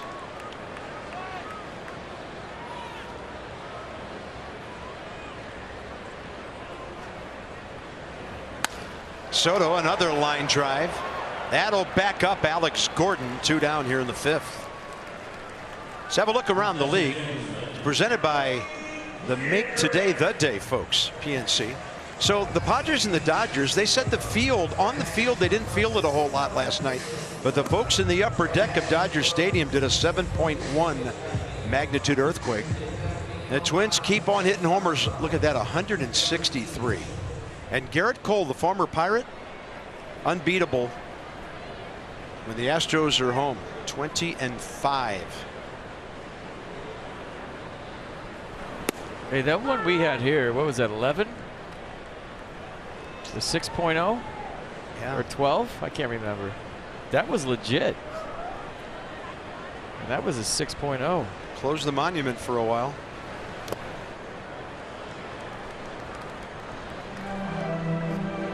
Don't tell me 5.8. Don't let the facts get in the way. It was a 6.0. And the epicenter, if I remember, it's 70, 80 miles south, a little southwest of here. 0-2 to Howie, who's 1 for 2 today. So if that 7.1 and the epicenter was in LA, they wouldn't have finished that game. Yeah. And they wouldn't have played through it. And they said about halfway between LA and Vegas, the epicenter there. It was felt in Las Vegas big time.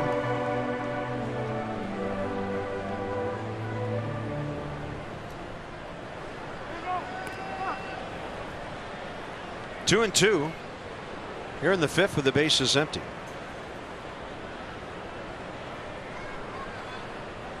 Trying to dry his hand, dry the baseball.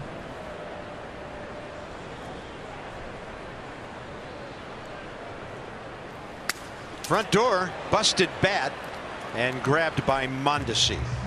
Nats go 1-2-3 for the first time today, and to the 6th we go.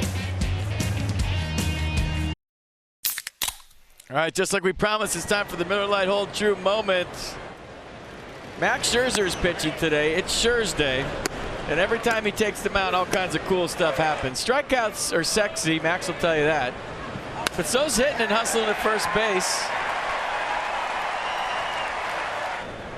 He talked about his only stolen base the rest of the year last time, so this, I'm sure, is the highlight of his day, he'll tell you after the game. And he was thinking about stealing third right after that. There is your game summary. I have some fries with gravy and cheese on them that I'm about to get into right now. All right, we'll talk to you in the 8th. Here's Adalberto Mondesi. Max has struck out the kid twice today. So the mound is in a little bit of sunshine. That's where the light towers are over the mound at the moment. There you get a good look at it from our director Chuck Whitlock. And then some solid stuff where the upper deck is. Then one more portal on its way. Tougher as the day goes on here. It's a good time to have a nice lead. 2-0. Folks from Change Up Chicken brought us some poutine up to the booth there. It's in the stadium, so if you're down there and you want some fries with gravy and cheese and an angioplasty. Was that a big deal at the Olympic Stadium? It was in Montreal.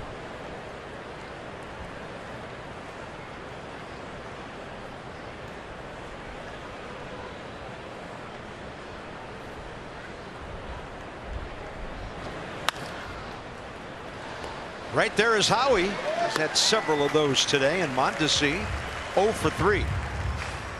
Alex Gordon, the most offensive day as he steps in, walk in a 3rd inning double. Merrifield stole second base after singling to start the ball game.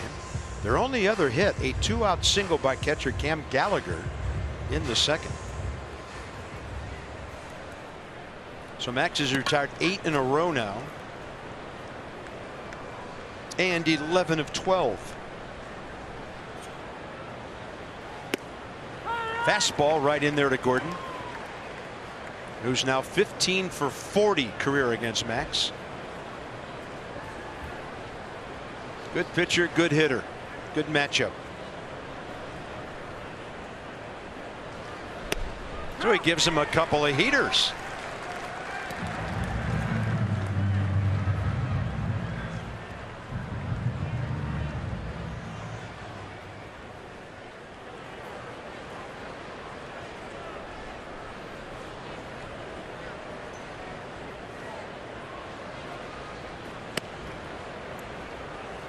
Tried to take that one away a little bit, cut it back.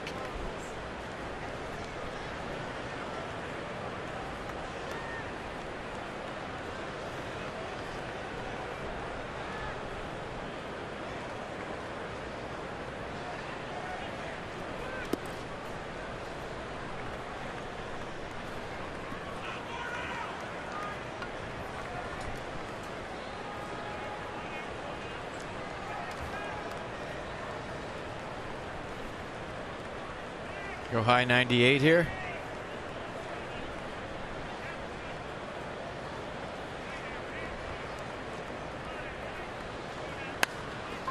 Wow. Change up. Started him with a couple of fastballs, and Alex Gordon is 2 for 2 today with a walk.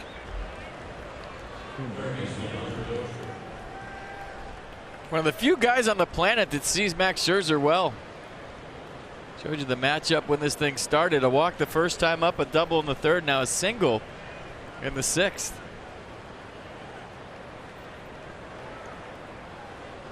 He's at the tail end of that 4-year, $72 million contract. He was one of the Royals, one of the mainstays of the 2 World Series teams who stayed. So he's aboard with 1 out. Here's Hunter Dozier, who's hit the ball in the air twice. Once to center, once to left.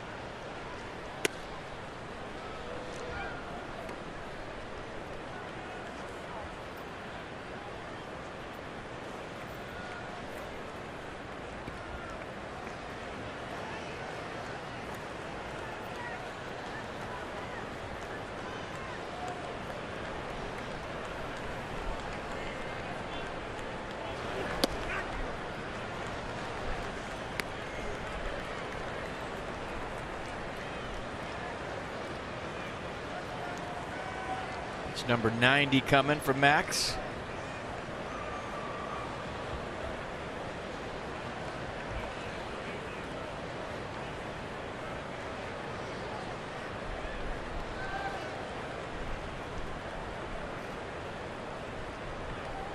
(2-0). Right side. Matt Adams having a look. Right in front of the dugout. Plenty of room for the second out. MLB Ballpark app will complete your next visit to the ballpark. Buy and manage game tickets, redeem special check-in offers, and access exclusive content. Download the MLB Ballpark app today. It's 4-0. It feels like 10-0. The Nats have had opportunities to blow this one wide open, but for some reason you feel like the Royals are hanging around in this one.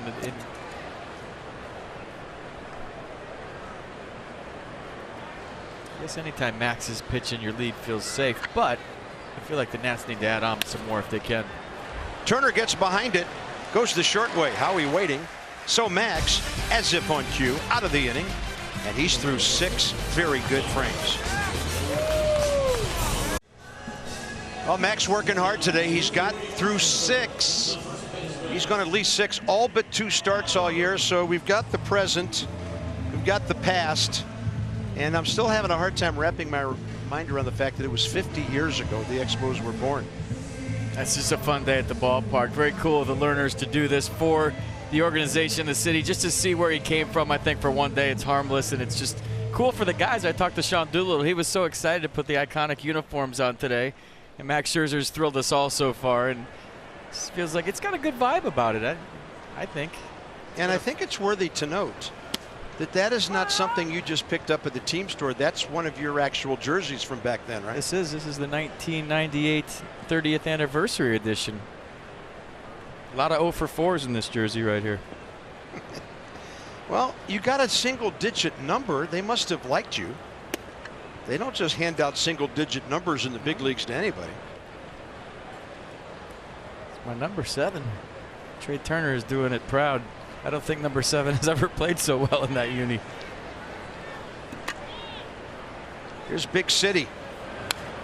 They've walked him twice. He has scored a run, first time on the Suzuki 2-run homer, the big blow of the game. Soto drove in Turner first inning. Then Kurt jacked one out of here. And then Robles scored from third on the Trey Turner engineered rundown between first and second. Nats have had 3 more hits, but haven't been able to score in the last 3 against Glenn Sparkman, who started this inning with 87 pitches. Max, by the way, threw 6 at 91, and he's now gone 6 innings for the 17th time this year.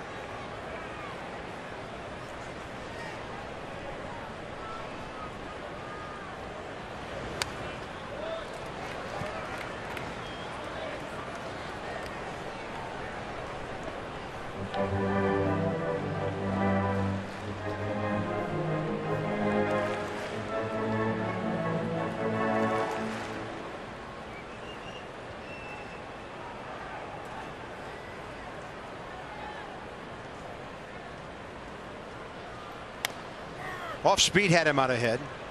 Lucas Duda for the first out.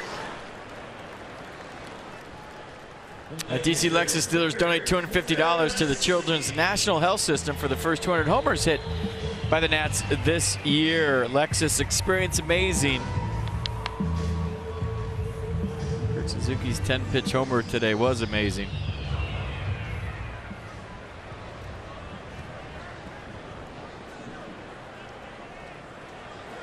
Kurt Suzuki, an amazing at bat. After Adams walk leading off the second, way deep in the hole, and then he battled back even before hitting one out of here. Then he hits another laser to left, but it stays up for Gordon, who puts down a knee and slides into a good play.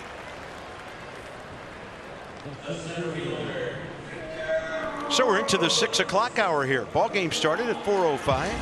Catter Day at the Yard, and celebrating the Expos as well. BCFP, AC, and it's Victor Robles now. 2 outs at the bottom of the 6 as the Nats try to win their 46th game of the year, and they try to make this a 4-1 homestand.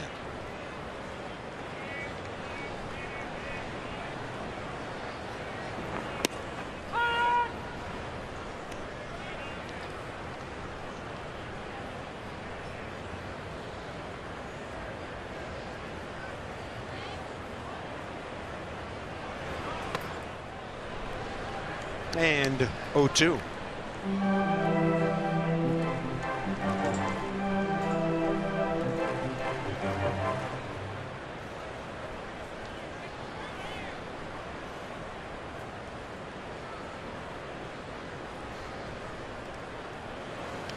That one skips in. Now the Marlins now lead at Atlanta, top of the 6th. A ways to go there, but they're up on the Braves 5-4.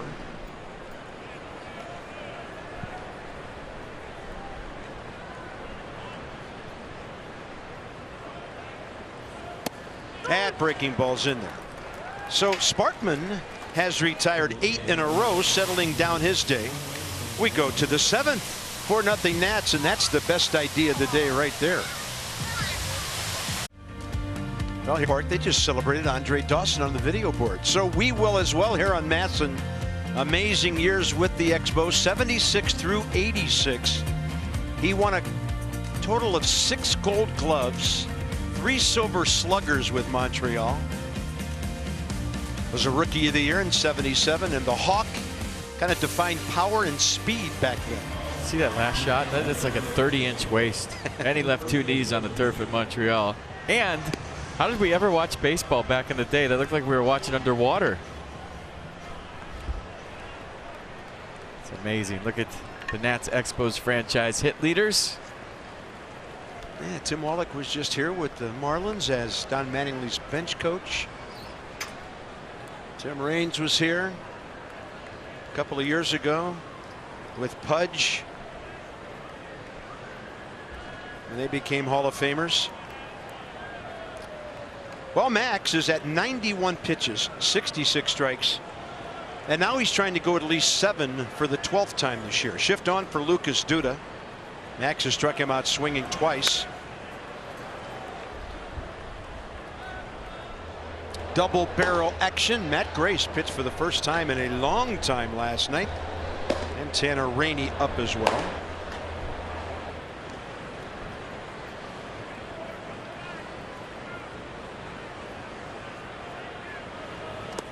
I think Davies' ideal scenario would be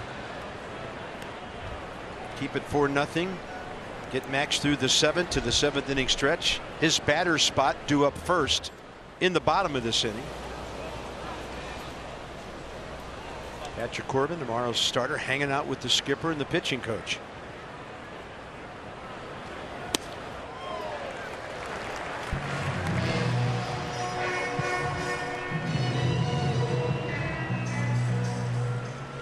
He's going to empty the tank here. 95th pitch coming. 68 strikes today so far.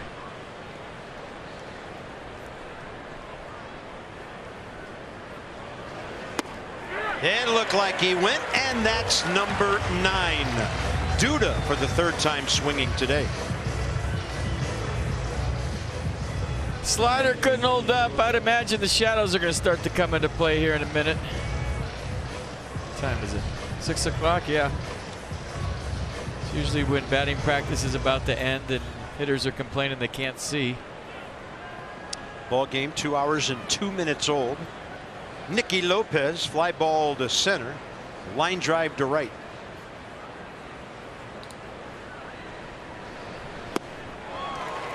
First pitch curve. Lots of hook, lots of drop.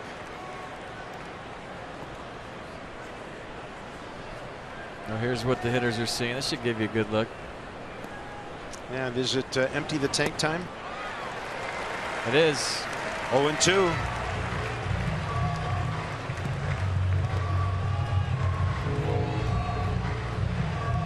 This year, Max has struck out double digits 9 times.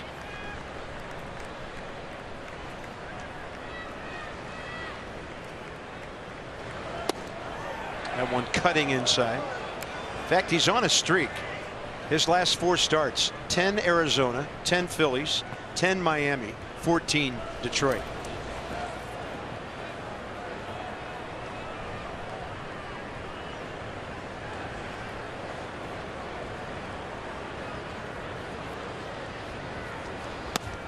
And now 10 Royals. 91st career 10 strikeout game. Nissan pitch cast. He might be spent. He just looked in the dugout and said something right here. Watch.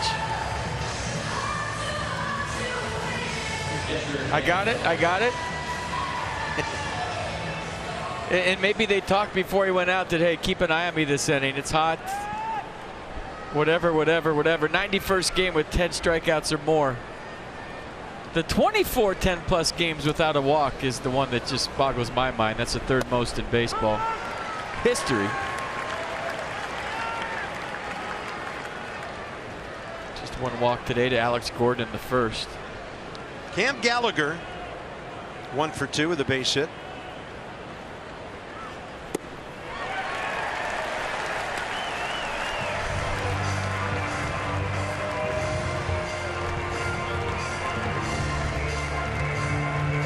And some folks starting to stand up, knowing they're watching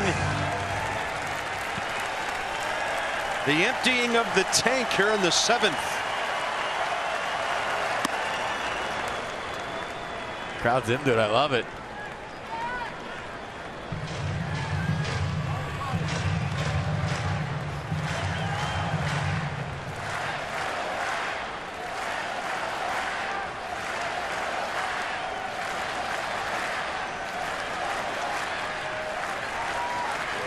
Swing and a miss, and there goes the bat. Strikes out the side in the 7th. That's 11. Max Scherzer, ladies and gentlemen, another unbelievable outing. I mean, the empty the tank part of his starts is becoming must-see TV. His starts are already must-see TV, but when he gets to the end, he knows it. He just lets it all ride. And I think today, I don't know if it was the base running, the heat, how hard he had to work, but you feel like he gave it every single thing he had today. So there's 9, 10, and 11. Here's the last pitch, 96-mile-an-hour strikeout. And then just kind of the walk back to the dugout. Knowing Max for this long now, the body language would indicate that he left it all out there. Just the head down. He's beaten a good way. You don't want to say anybody's tired ever because it's an insult to how they train, but you can tell he left it all out there today.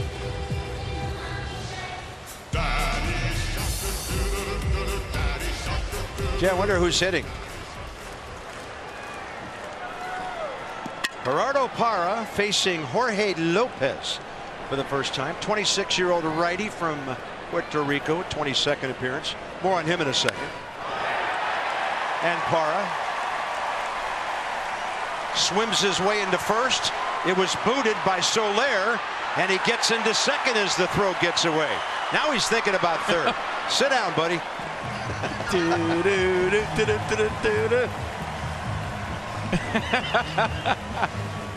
Look at this guy's having fun watching Gerardo Parra do his thing.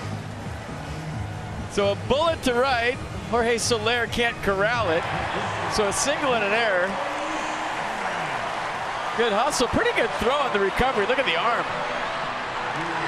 And then he was thinking about going to third. He looks good in that uni, doesn't he?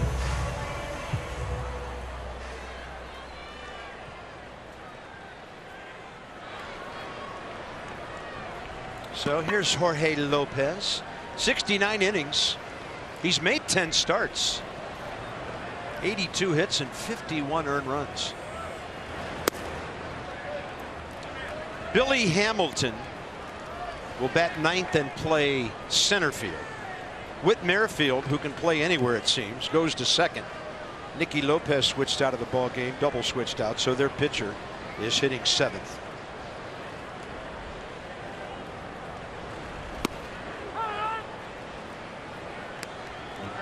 Trey Turner 0 for 1 against Lopez, who was with Milwaukee for a while, so some of the Nats have seen him.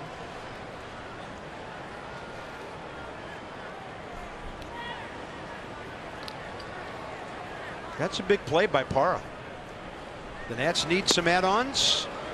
I know it's 4-0, 6 outs to get, but a chance now to put this thing away in the seventh to let the bullpen do their thing. Yeah, just one more would be huge here.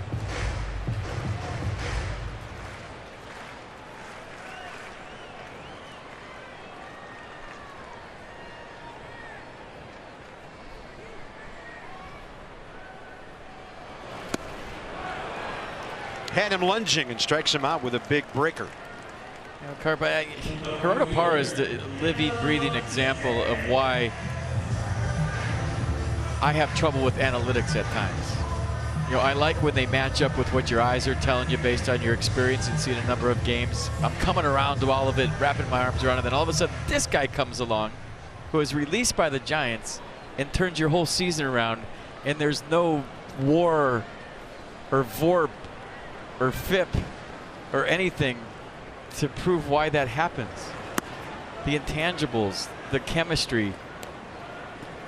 And I know over the long haul and to make decisions as an organization, there's so much data that's so useful. But when you talk about flipping the script on a season that was heading south, and it's one guy that's kind of changed it, and they, Max put him on his shoulders for June. But all the intangible stuff, I feel like it's hard to measure.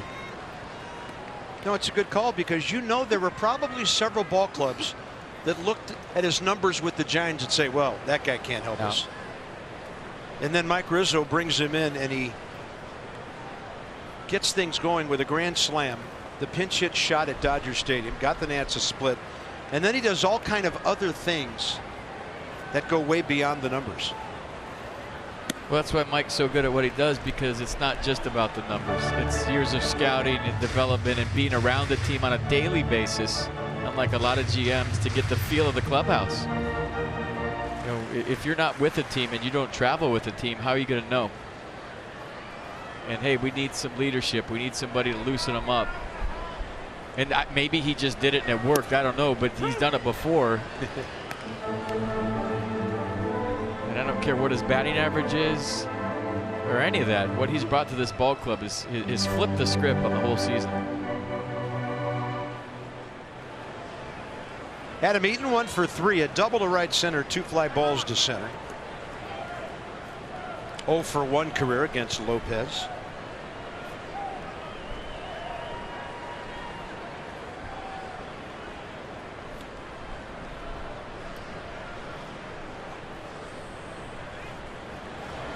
Way inside, it skips in, and Cam Gallagher has stopped several of those today.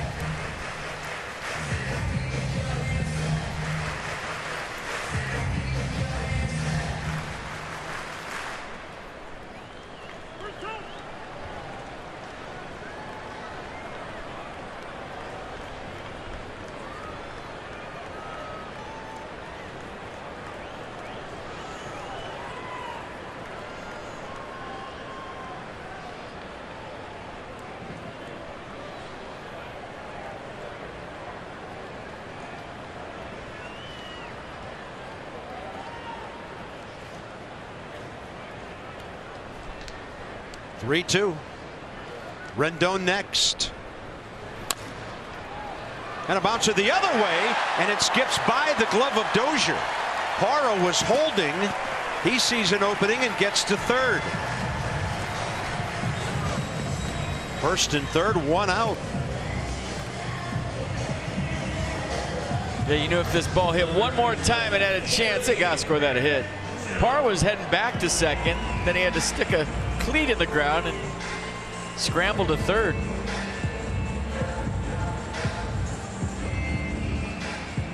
I got hit there. It's a knock. Anthony Rendon 1 for 3 today.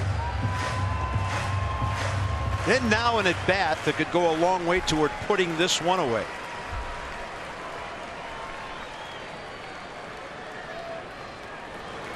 Looking to elevate, and he does, out to left center. Alex Gordon's got 6 gold gloves, but nobody's throwing out anybody from out there. 5-0 Nationals. Rendon RBI number 61, and he got it done right away.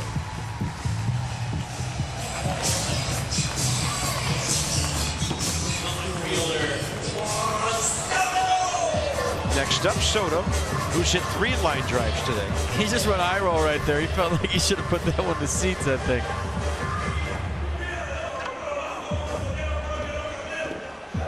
So the Nats are beyond slam range. I guess when you're as good as Tony, you settle for sac flies. When, you know, mere mortals like myself used to throw a party if I did it. Yeah, I'll take the RBI. Probably knew he could have done more with it. That's why he's doing that in the dugout.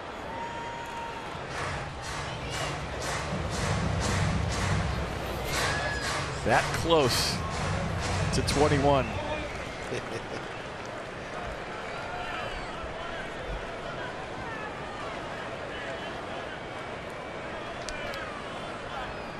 Five runs on 11 hits. And Soto takes the curveball, 1-1.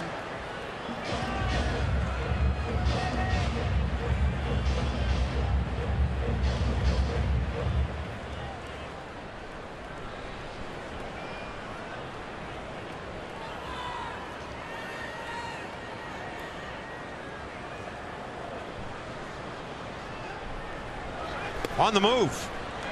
Adam Eaton, no play. Well, he was stuck on 5 for a long time. He's got 2 in the last week, and that's number 7. Great jump. Dirty uni. Tremendous game last night. Another strong one here. A couple of knocks, a stolen base.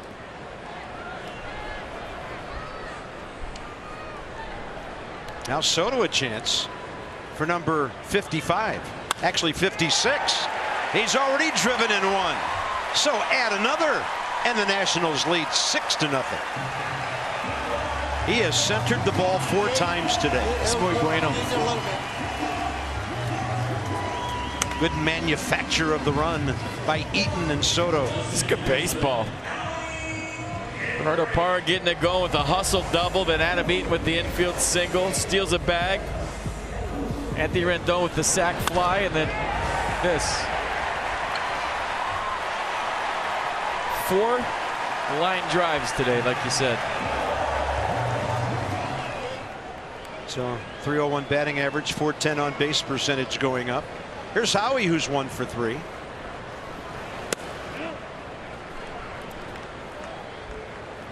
First time against Lopez.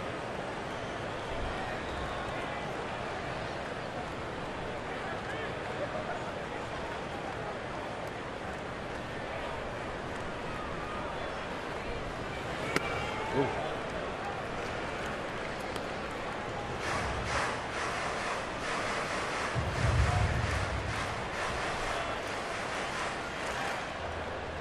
So Tanner Rainey alone in the pen now. Matt Grace was up with him for a while.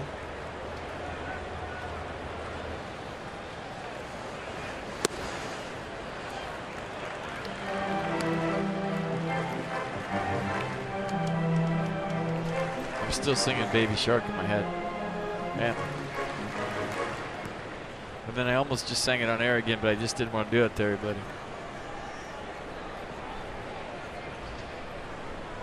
Why is that so catchy? Because it works. Because it is? It's a fun tune, but it's working. But I mean, even for kids, you know, before this. If a guy's 0 for 10, then you take the song and throw it to the Sharks. 3-1 with 2 outs. High bouncer left side. Takes a while to get to Mondesi. And he throws out Howie. Great inning for the Nats. Parra, the spark. Eaton, Rendon, and Soto delivered. Very cool when Tim Raines visited our ballpark a couple of years ago with Pudge as they were heading into the Hall of Fame. Tim Raines, one of the best base stealers of his time in his career, 808 NFP. He was a guy who always had a percentage of over 80% when he was ripping bags all over the place. He's stealing bases, stick them in his locker. I honestly think that's my locker. I promise, when I saw this before the game today. Rock Raines hit 294 career. And maybe the unknown stat about Tim Raines, 980 runs batted in. For a guy who hit at the top of the order and did a lot of speed, but he had pop. And now we have our UPS store called to the bullpen. Need expert printing? The UPS store has you covered. Together, there's nothing we can't solve. Tanner Rainey, first time against the Royals. Billy Hamilton, Whit Merrifield, and Adalberto Mondesi. On the grass at third, Rendon. Shallow at first, Adams. Strike one. You know, for a game that's really conscious of the record book, it doesn't want anything to skew it. When I watched those Raines highlights, on 2 of those steals, he slid head first and popped up off the bag with the glove still on him. He would have been out on both of them today. That is true. Just think of what Trey Turner's career percentage would be right now without replay. That's why the stolen base is so much harder today than it used to be. If you just come off the base a fraction of an inch and the glove's on you, you're out. How many stolen bases would Ricky Henderson have career with replay?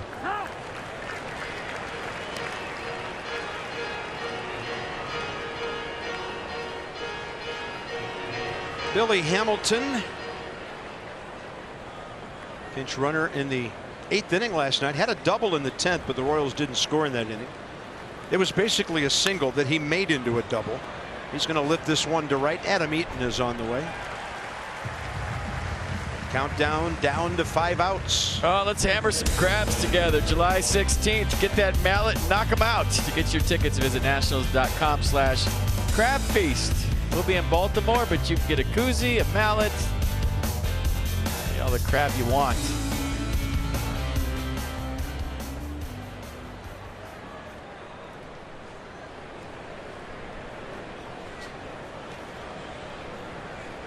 Merrifield 1 for 3.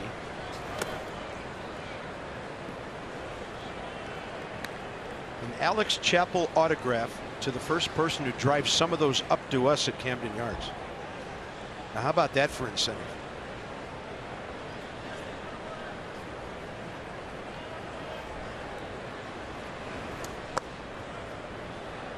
Ground ball right side. Oh, wait a minute. Hit the backstop. Yeah, Matt Adams made the play all the way at first. Ball went all the way out and hit the bag.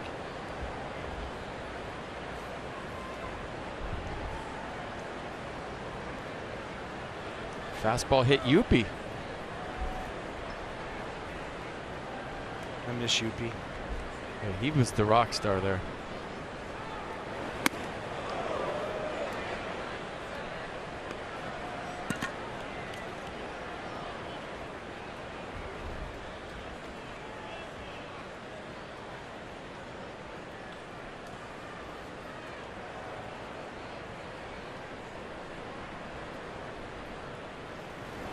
The only mascot to ever get ejected from a big league game. Wow. He's pounding on the dugout with the Dodgers in town. Tommy Lasorda came out, started screaming at him, and whoever was the umpire threw him out. Yuppie got ejected. 1-on-1 out. Paul Menhart didn't like something he saw on that 4 in a row miss by Rainey. And those dugouts were tin, so if he was jumping up and down, he was driving Tommy Lasorda crazy. Matt Grace is up for Alex Gordon, who's on deck. Mondesi, a switch hitter, about to step in.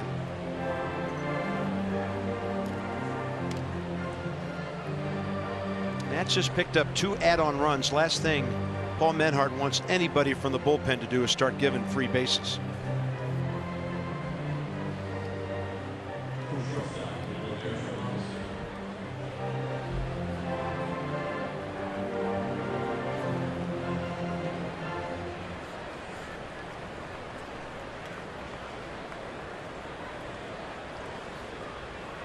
Mondesi struck out twice and then a ground ball against Max.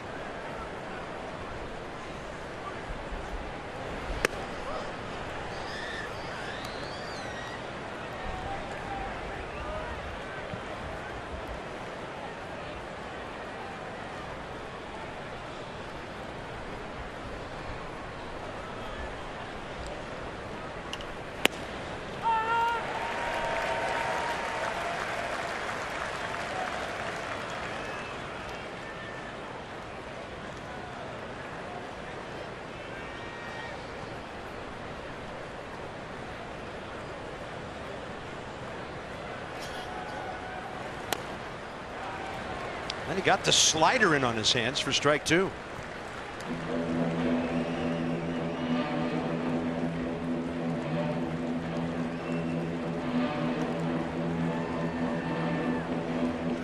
Tanner, most recent appearance Thursday night. A 1-hit, 2 strikeout, scoreless 7th against Miami. Good bounce back after he had command problems in Detroit. And that's a base hit on a slider. 2 on, 1 out. And we'll see if it's Grace for Gordon.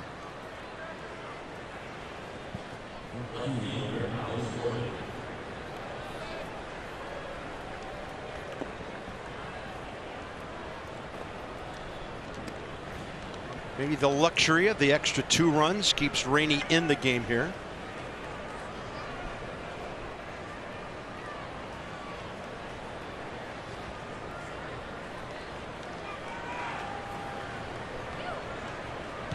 Gordon a walk, a double, and a single. Both of his hits the other way. In fact, he has 4 hits in the series, and he's only pulled 1, a single to right field in the first inning last night.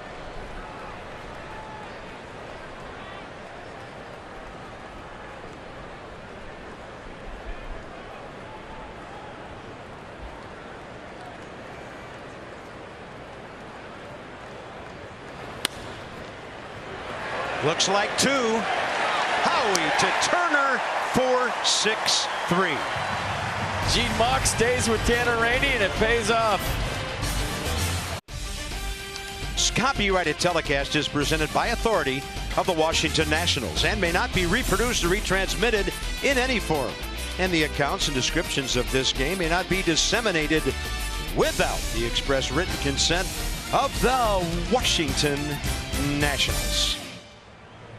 Well, some clouds overhead giving the folks some relief here at the yard. Things looking good. 6-0 Nats, bottom of the 8th. Adam Suzuki Robles.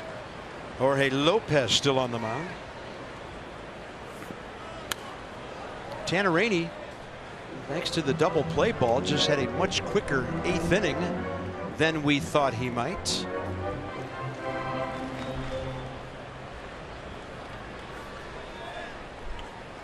"14 pitches, 7 strikes, and nobody warming up in right field."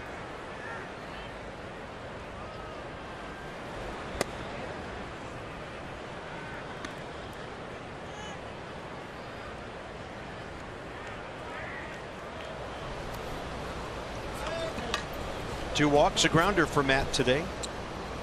0 for 1 career against Lopez, and a strike.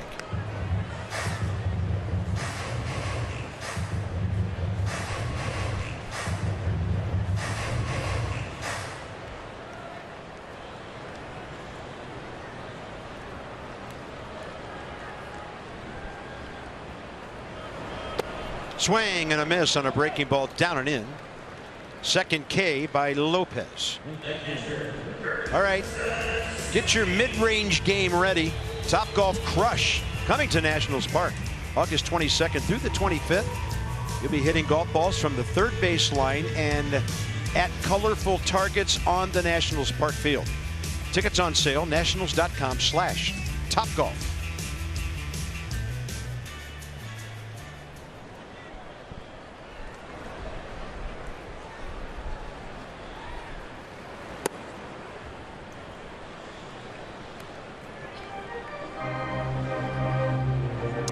Nationals will be in Pittsburgh and Chicago during that time.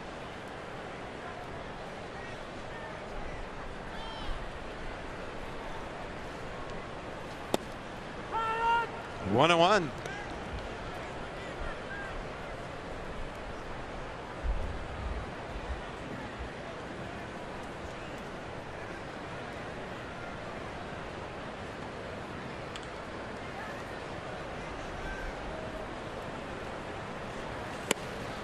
Fastball away for the swing and the miss by Kurt Suzuki. This guy's got filthy stuff. And they're stretching him out here to help their bullpen. And as I mentioned, he has started 10 games this year. Just had a rough one against Cleveland, but stuff looks good here today.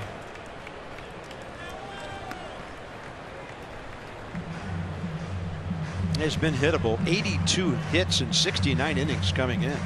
About a strikeout per inning. But he's given up 15 home runs.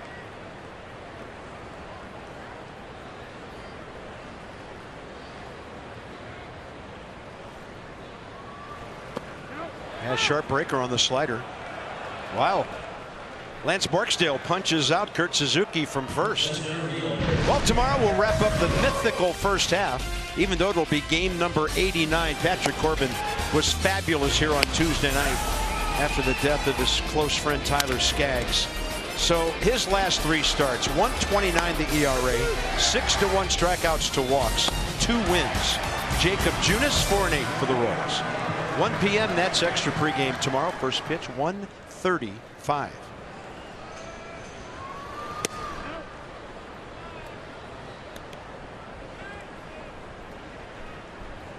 Robles a double first time up today, and then a couple of strikeouts.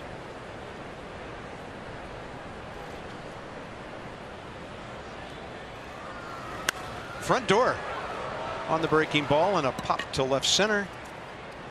Alex Gordon. 1, 2, 3 go the Nats.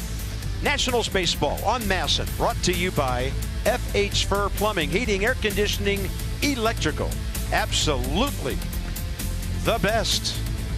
A lot like Max today. All right, 6-0, 3 outs away from a Curly W. Check out Juan Soto's day. Lexus Experience Amazing is going to sponsor this segment and show you Juan Soto hitting líneas all over the campsite. This one 109.2 miles an hour. MLB average is 89. It scores a few. And then this one to right. Such a pretty swing. He lined out to second. He lined out to left. 2 for 4. An exit velocity all over 100. What a good day. Here's Matt Grace.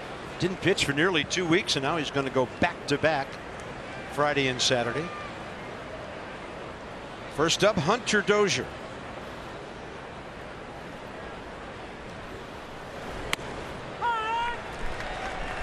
Well, after having used 5 guys out of the bullpen last night, 5 on Thursday, Max Scherzer and company gives the pen some much needed rest, and Sean Doolittle is going to be nice and fresh going into the final game before the break tomorrow. Sean hasn't had to pitch in a couple of days.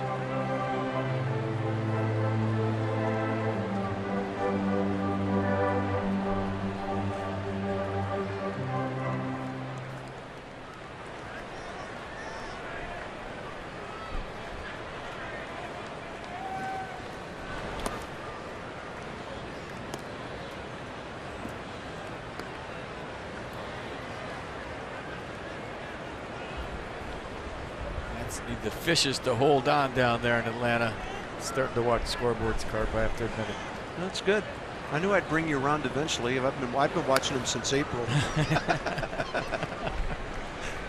5-4 Marlins. Braves have a man aboard, bottom of the 7th.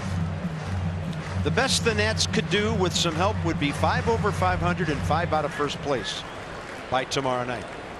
But they need some help for that. I think trying to take care of their own business here. I'm like a lot of Nats fans. When the team's not going well, I don't want to know how bad it is. So I don't look at the standings. Just go one game at a time. But then when you start playing well and you're gaining ground, okay, let's look. It's the All-Star break. It's time.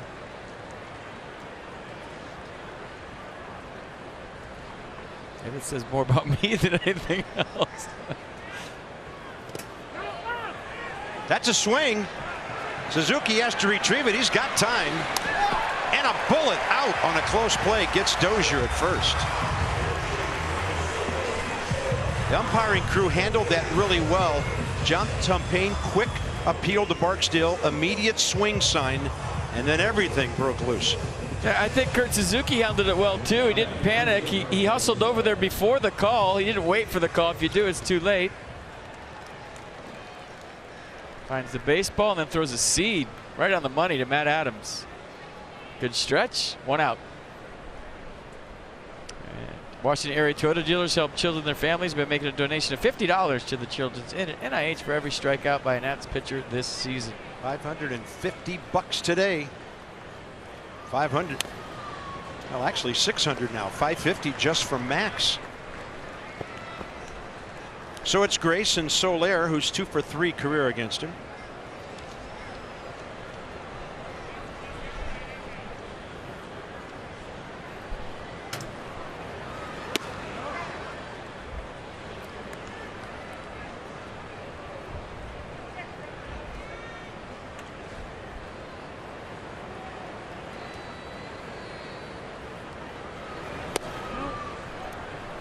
That turned one over. Good looking changeup, just missed away. Soler 0 for 3 against Scherzer today with a couple of strikeouts. So Max went 103 pitches, 75 strikes, and really emptied out the tank. That's a redirect off of Matt Grace's leg or foot, and a base hit for Soler.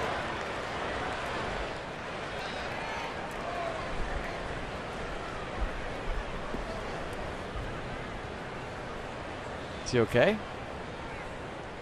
Ball was struck. I think he hit him in the foot or the ankle. Let's check it out. Definitely the left foot.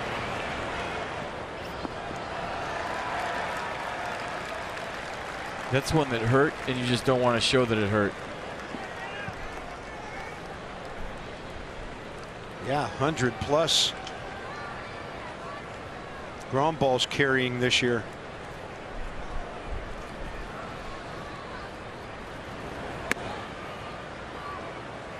Nats indifferent as Soler takes second.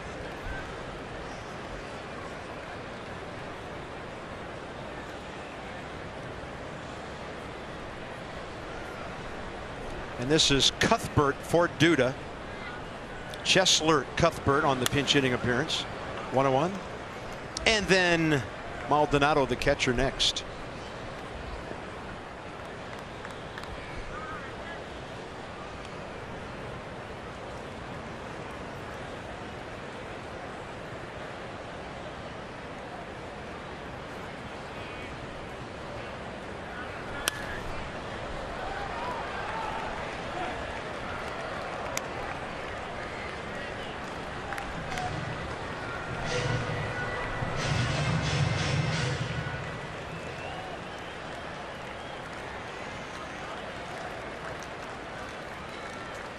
One and two.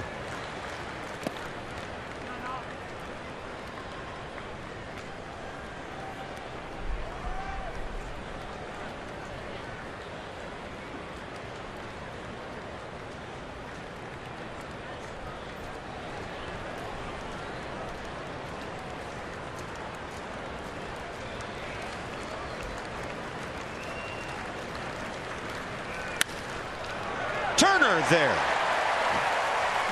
That ball was scorched. 2 down. That was a good swing.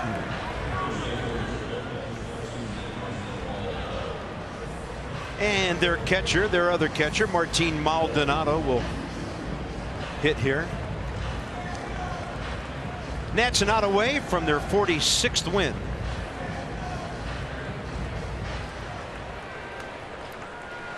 This would get them back to 4 games over 500.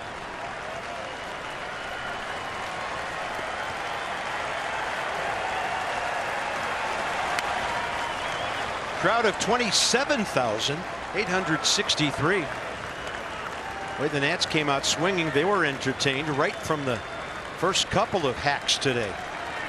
3 hits, a run in the first, 3 hits, and 3 in the second.